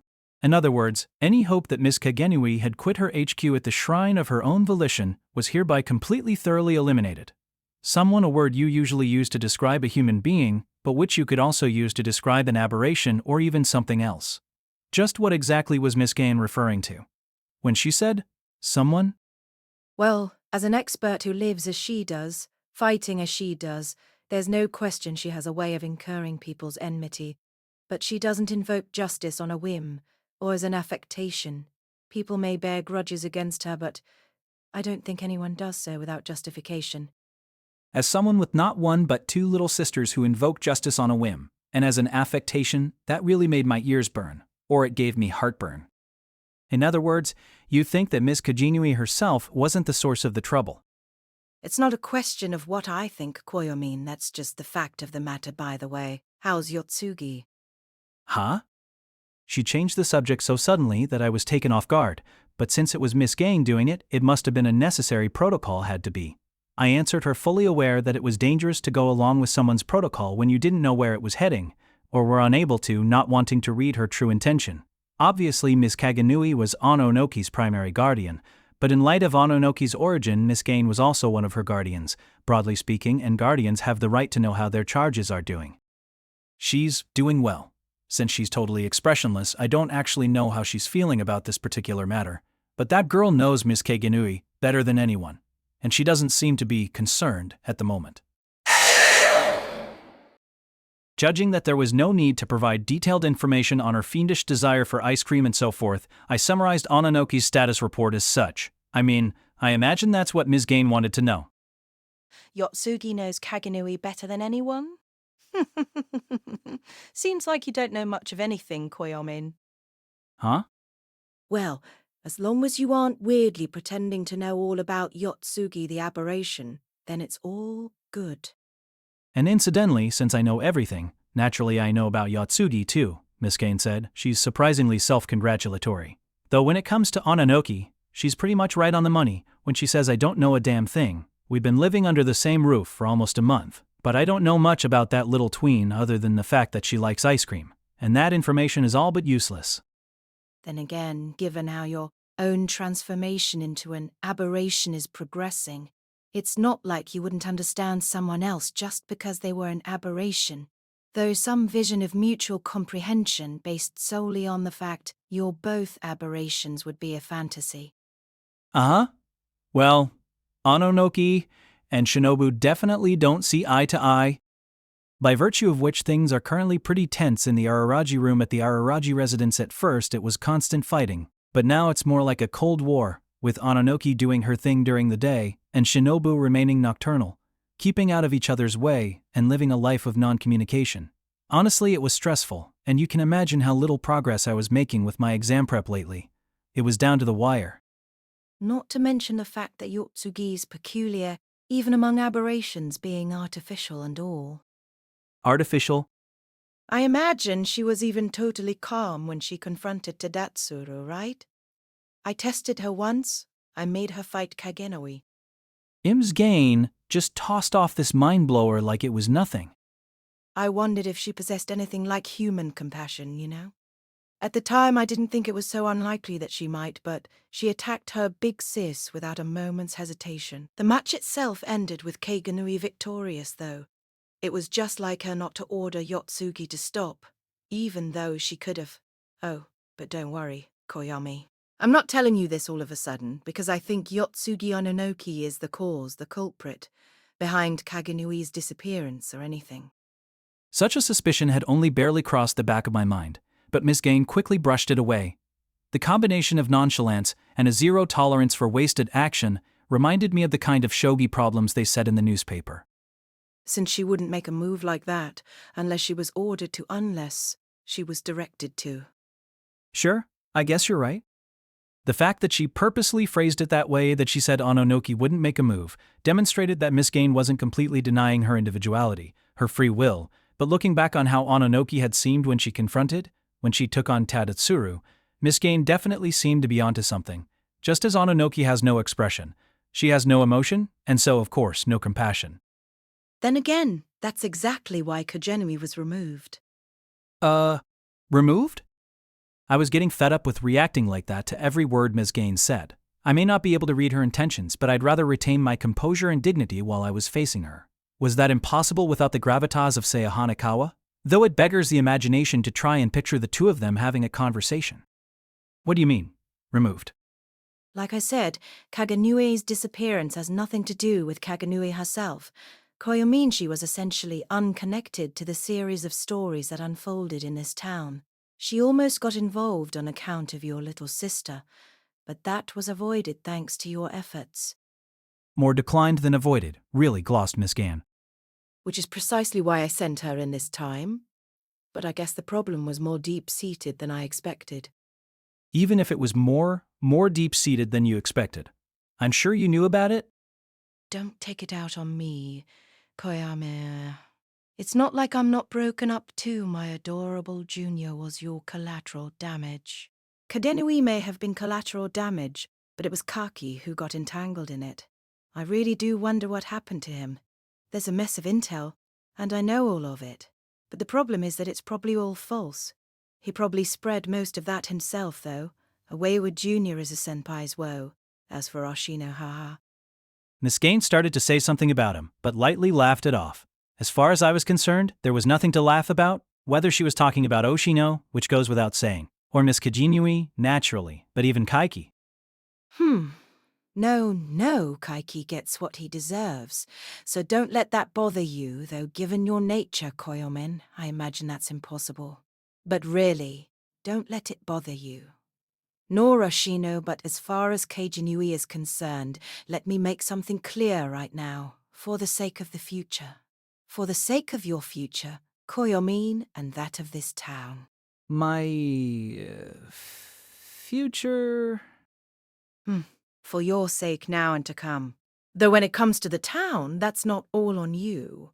The reason Kagenui was removed was simply that she was in the way, not Yuzuru Kagenui herself, but her familiar Yotsugi Ononoki. The very Yotsugi Ononoki who's been installed by your side, Koyomain. Point is, in order to render that Shikigami, that Tsukumogami, that little doll, powerless and ineffectual, her master was dealt with. Yotsugi Ononoki, a Shikigami who does exactly as directed, who only follows orders. If her master, the person at the top of the chain of command, is gone, then that dashing look-tween is nothing to fear. Dealt with. That blunt expression panicked me, pained me. Miss Gain, what do you mean, dealt with? Dealt with. Though I doubt Kadenui, for her part, would feel things had been dealt with satisfactorily well. Strictly speaking, she wasn't here on business, so it wouldn't be fair to take her to task for that. By here, I assume she meant both Kitashirahebi Shrine and, in a broader sense, the town as a whole. Miss Kagenui's business, her business as an expert, had been about 80% wrapped up the moment she gave her opinion on my physical abnormality. The subsequent stuff with Tadatsuru was just something she might as well look into since she was already here, and staying in our town even afterwards was simply irregular. Private business, you might say, personal interest, not professional. Though curiosity is not something that motivates her, is it? Well, there's no question that the presence of Tadatsuru, motivated as he is by aesthetic rather than intellectual curiosity, made her a little sentimental. There's no way she stayed here because she was worried about Yotsugi being at your house. Koyomi, or at least I'd like to think not. That's what you'd like to think, huh? Don't try to tell me it's unlikely but conceivable, Ms. Gan. Sending Yotsugi to your place kept things unpredictable. Koyomin. Not to mention that, as a purely artificial aberration, she could protect you, but apparently there was someone who wouldn't stand for that. Wouldn't stand for it. Someone. Yet, they still couldn't take action against Yotsugi herself because she's a purely artificial aberration, and so they took action against her master. The reason there was someone who took action against her, the reason someone took action against her, was this. Someone. Someone who wouldn't stand for it. Someone who took action against her. Ms. Gang kept repeating these phrases almost like she was trying to implant some kind of suggestion in me. We can divide the subsequent story into roughly 2 possible paths. Yotsugi is rendered powerless as planned and remains by your side as a meaningless bodyguard, or she surprises us by awakening to her humanity and tries to protect your bonkers-ass self of her own free will. Koyomin, losing sight of her proper role is an aberration in the process. I don't need to tell you what happens if she loses sight of her role as an aberration, right, Koyomin? Since you've seen the consequences of that with your own 2 eyes. In that case, Yotsugi Ononoki will no longer be a purely artificial aberration, and she'll become vulnerable to any action taken against her. She'll no longer be anything to fear. Ms. Gan concluded her lecturance. She explained it that way. I finally got it, and misgat it. Keiganui's sudden disappearance also started to make its own kind of sense, not to mention that business with Tadatsuru. That time too, there'd been 2 possible outcomes. I further vampiricize myself in order to rescue the hostages, or Ononoki comes out swinging to forestall that eventuality, and in so doing, displays her full aberrationhood to me. And with that display, she destroys the relationship that might have been between us, or that might have grown between us in the event. It was this latter option that occurred. But that's, how can I put this, that's just about my psychology. My frame of mind. Miss Keiganui averted that state of affairs by having Ononoki come live with me, and that's exactly why this past month passed without incident, one might say. But speaking of exactly why, that's exactly why Miss Keiganui was removed, thus transforming Ononoki into nothing more than a doll by this someone Ms. Gain keeps talking about. But I don't get it. It doesn't quite add up for me. It's almost like they were trying to keep me from doing something or to make me do something. Either way, I don't like it. Feeling like an attack could come at any moment, like they've rigged it so I stand alone, starts to make me wonder if the vampirization of my body, my transformation into an aberration, hadn't been planned all along. At the very least, the idea doesn't seem entirely delusional. Since if it weren't for everything with Sengoku in this shrine, I wouldn't have relied so heavily on Shinobu, and what about her? Where does Shinobu stand in all this? She's more of a bodyguard to me than Ononoki ever. Oh, I see. Since I can't rely on Shinobu anymore without exacerbating my physical transformation into an aberration, in a certain sense she's been rendered just as powerless as Ononoki. Since the fact that I can't power myself up either. At this point she's the dregs of an aberration. In the truest sense, a shadow of her former self. Just a little blonde girl, she can't be my ace in the hole, or even her own. Neither an ace in the hole, nor a sword in the sheath. Is Miss Shinobu? She seemed to have picked up on the fact that I was thinking about Shinobu, or rather, Ms. Gain had probably guided my thoughts in that direction. In fact, she'd been periodically glancing away from me and down at my shadow. Fast asleep at the moment, Koyomin. Yeah, lately she's been a total night owl. I didn't say. Because of Ononoki. If anything, Shinobu was avoiding Ononoki more than the other way around. She's usually asleep around this time. Well, I guess that's her version of setting her mind to something, actually bringing her lifestyle closer to her essential nature as an aberration, just in case. Then again, seeing as how she's barely an aberration anymore seems pretty pointless. And it's not like that's going to allow you to become human again, Koyomin. Seems like our Miss Shinobu is a real optimist, or should I say hopeful? Or clinging to hope, maybe, said Miss Gain. The way she said it sounded somehow sympathetic, but at the same time sober, as if she was just relating a factual truth. As if she was just relating that Shinobu's actions, and whatever passed for Shinobu's feelings, were nothing more than a worthless waste of time. Though even if that were so, I was in no position to give her a hard time about it, having totally failed to notice Shinobu's uncharacteristic hypervigilance. Not only that, it's liable to get you into an even worse predicament than you're already in, Koyomin. Huh? An even worse predicament? Though it's not like the current Kishat Essarodorian Heart Underblade, being neither fully immortal nor fully a vampire, could guard you around the clock anyway, tough to prevent an assassination. To put it in shogi terms, that's as crazy as trying to achieve victory without losing a single piece. Even the greatest shogi player of all time playing against a child who doesn't understand the rules couldn't win a game of shogi without losing a single piece. Even a proud, compassionate commander is forced to sacrifice pieces. That's what we're dealing with here, Koyomin. Like trying to protect a pawn and losing your king, that kind of thing? Not necessarily a pawn, They say the fool prizes his rook over his king, but whether it's a rook or a bishop, or even a gold or silver general, sometimes you've got to sacrifice them.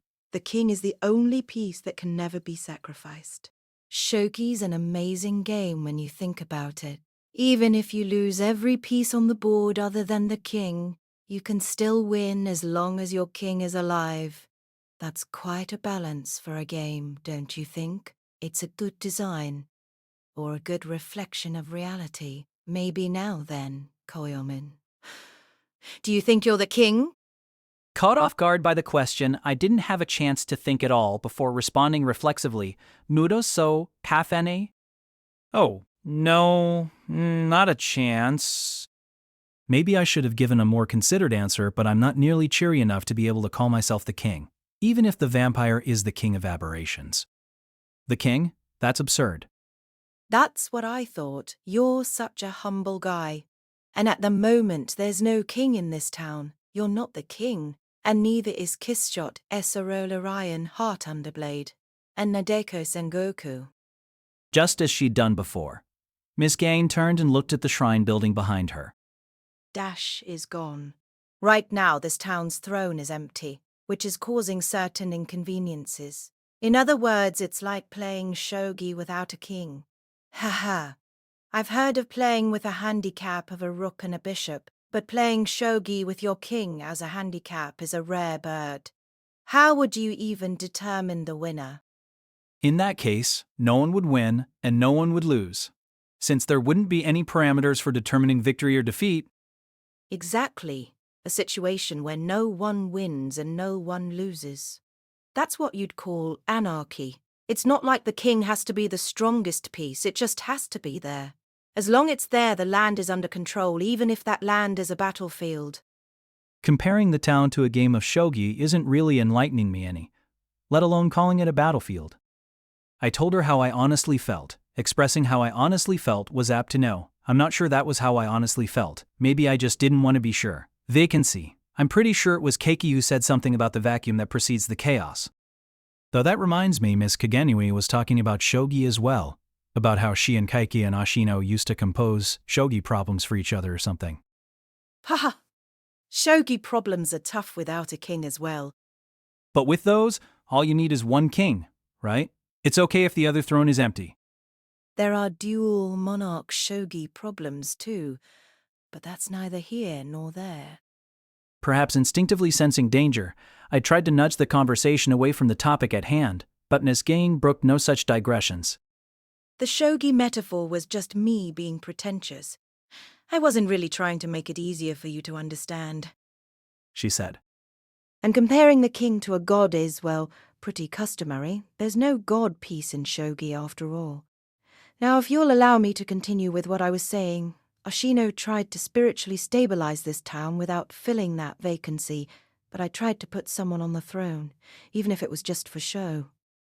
I entrusted you with that task, Koyomin, and you failed. That's more or less how things went, right? Well, I guess if you want a simple summary, that's about the size of it. But all the stuff that's been happening around me hasn't been quite so simple. Not simple, no, but not complicated either. Or maybe I should say it didn't end up complicated. I thought putting Yotsugi by your side would make a good diversion if it went well, but it doesn't seem to have gone all that well. Pagenui's AWOL, Keiki's in hiding, and no one knows where Oshino is. We're up against the wall, and the situation is untenable. So I had no choice but to act personally. By act, what do you? Ms. Gain was not one to act unless it was absolutely necessary. It was the same when she came to our town before. The fact that she'd been waiting there for me meant there was some reason she absolutely had to do so. There was no chance in hell she'd come just to give me a nice, thorough explanation of my town's current state of affairs. Sure, I might be the kind of completely clueless guy someone would want to give a nice, thorough explanation to, but this particular person would never come all the way here just to do that. Casualties are mounting, Koyomin, and I want to put a lid on the situation. So maybe instead of act, I should say I'd no choice but to put a stop to it. To stop you, in particular, from acting. Me? No. I mean, I have no intention of acting. And isn't that why Miss Kagenui dispatched Ononoki to my place? As a bodyguard slash watchdog, or... Yup, so even you managed to figure out that much, huh? But Yotsugi can no longer carry out that task, Koyomin. Now that the chain of command has fallen apart, you know? If Yotsugi can no longer protect you, then she can't stop you either. She's literally a puppet. Uh-oh, doesn't the character for puppet have the character for demon in it too? Ms. Gaines said. So you can act. Now and there's no one to stop you. And unfortunately, when you act, they act. They? You don't need to worry about who they are. Someone, that's all. Ms. Gaines' words put the kibosh on my train of thought. The problem is that it's dangerous for you to act. Or rather, they're waiting for you to act. It's the kind of standoff where the first one to move loses. A dilemma of sorts. A dilemma between what and what? The solution is clear, though it will cause me a smidgen of heartache. Solution? Solution? To what? Sure, all kinds of things had been going on around me, but ultimately, all that stuff got resolved. Everyone who resolved those things was missing, and that was the problem. But what action could I take? You worried about what it's the solution to. Well, that's got nothing to do with you anymore. Miss Gaines moved, one step, towards me. She moved, came towards me. It must have been necessary, of course, but I didn't know why. I still couldn't read her true intentions, right up to the end. It's the solution to the problem of the darkness that's been coiled around this town for so long now. And the solution is for you to die. Huh? Sacrifice your rook to strike at the king is not what I mean, though. Huh? Huh? Huh? Don't worry. It'll only hurt for an instant.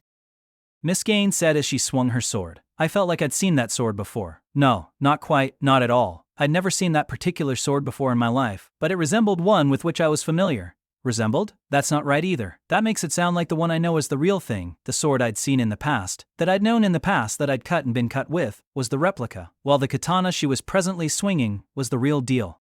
A katana known as the Aberration Slayer. The Aberration Slayer. The original Aberration Slayer, supposed to have vanished long, long ago. That katana, that real deal katana slashed through me. Through my fingers, my wrists, my elbows, my biceps, my shoulders, my ankles, my shins, my knees, my thighs, my hips, my waist, my jaw, my nose, my eyes, my brain, my scalp. It cut all of them, into slices, in an instant. I tried to scream, but my mouth, my throat, my lungs had all been sliced into rings like the kind you use for a ring toss. The instant part hadn't been a lie, but Miss Gaines had told one, and a whopper at that, because that sword moves so fast, so blazingly fast, that I didn't feel any pain at all. The sword was just suddenly in her hand. Why does she have the Aberration Slayer? Without finding out, I was pulverized and spread about the grounds of the shrine. Hey, that reminds me, didn't Sengoku do this to a snake? With that recollection, my various component parts, went flying every which way across the grounds. It's a shame it had to come to this. I really do feel that way. But I want you to understand that I waited until the last possible moment. I waited until the day of your exam. Once the exam was over, your constraints would have been lifted, and I couldn't be sure how you would act once you were liberated. I felt like I could hear her voice, but that must have been a delusion. How could I hear it? When my auditory organs in the brain that received their signals had been slashed to ribbons. No need to worry that Kishshot Esseroliorian Heart Underblade will be restored after your death. Maybe that just sounds like empty consolation, but I'll say it anyway. She's already seen that future, that world, once before. So that action, that road is blocked. I don't think she could go on that kind of rampage even if she wanted to. There's no path for her to run amok, so even if she did, it'd be suicide. A suicidal vampire. Not sure what kind of existence that was for an aberration at this point. I'm not sure if it was appropriate or not, but even if it wasn't, maybe it didn't matter when you were dying anyway. Though it wasn't clear to me whether or not dying and getting swallowed up by the darkness were the same thing. And this, I can guarantee, is not just empty consolation. I will personally take responsibility for minimizing the shock to your family and lover and friends when I tell them about your death. As long as Miss Gan takes responsibility, it's probably fine. Though that said, to devote the vast majority of my time to exam prep over the course of 6 whole months, and then see that come to nothing. That was a shame. Just as Senjogahara had said, it wasn't the exam itself that was the real hurdle for a guy like me, it was getting myself to the exam in the first place, and in that I hadn't made the grade. So, like cherry blossoms fell Koyomi Araragi. The epilogue. Or maybe, the punchline of the story. Punchline? I mean, isn't me getting sliced up and scattered across the ground in pieces already enough of a punchline? Huh? I was alive. I wasn't dead. The sun was directly overhead, which meant that 6 or so hours had passed, and it was already the middle of the day. Instead of being sliced to ribbons, I was splayed out on my back beneath the rays of the noonday sun. What the hell? What's going on? Miss Gaines gone. Without a trace. What's going on? Didn't Miss Gaines chop me into bits with the Aberration Slayer? Or did my vampiric immortality restore me from the brink of death? No, that's impossible. I didn't give Shinobu any of my blood to drink. Ms. Gain had aimed for a time when Shinobu would be asleep so as to prevent even an outside chance of that happening, but even if it had, if my body was possessed of enough immortality to restore itself after being chopped into such tiny pieces, I couldn't survive being out under the sun's rays like that. It was almost as if there was an aberration savior to go along with the Aberration Slayer. What's happening here? What the hell is happening? No. What did Miss Gain do? Ah, you awake? A shadow fell over me as I lay there with my arms and legs splayed out, still totally confused. Or did I wake up the sleeping child, Mr. Arkabai baby? Don't talk about me like I'm some kind of lullaby. My name is Araragi. Talks out. I spat out reflexively at the girl standing over me, a girl with pigtails and a giant backpack, but the last bit caught in my throat. Not that I'd forgotten my own name, of course. So it is. Sorry, slip of the tongue. She grinned as she said this, showing me that sunny smile I had liked, had loved so much. That longed-for smile I had thought I would never see again. And is the punchline that you failed the entrance exam because you didn't even make it to the test site, Mr. Araragi? Come on, it can't end with such a lame joke.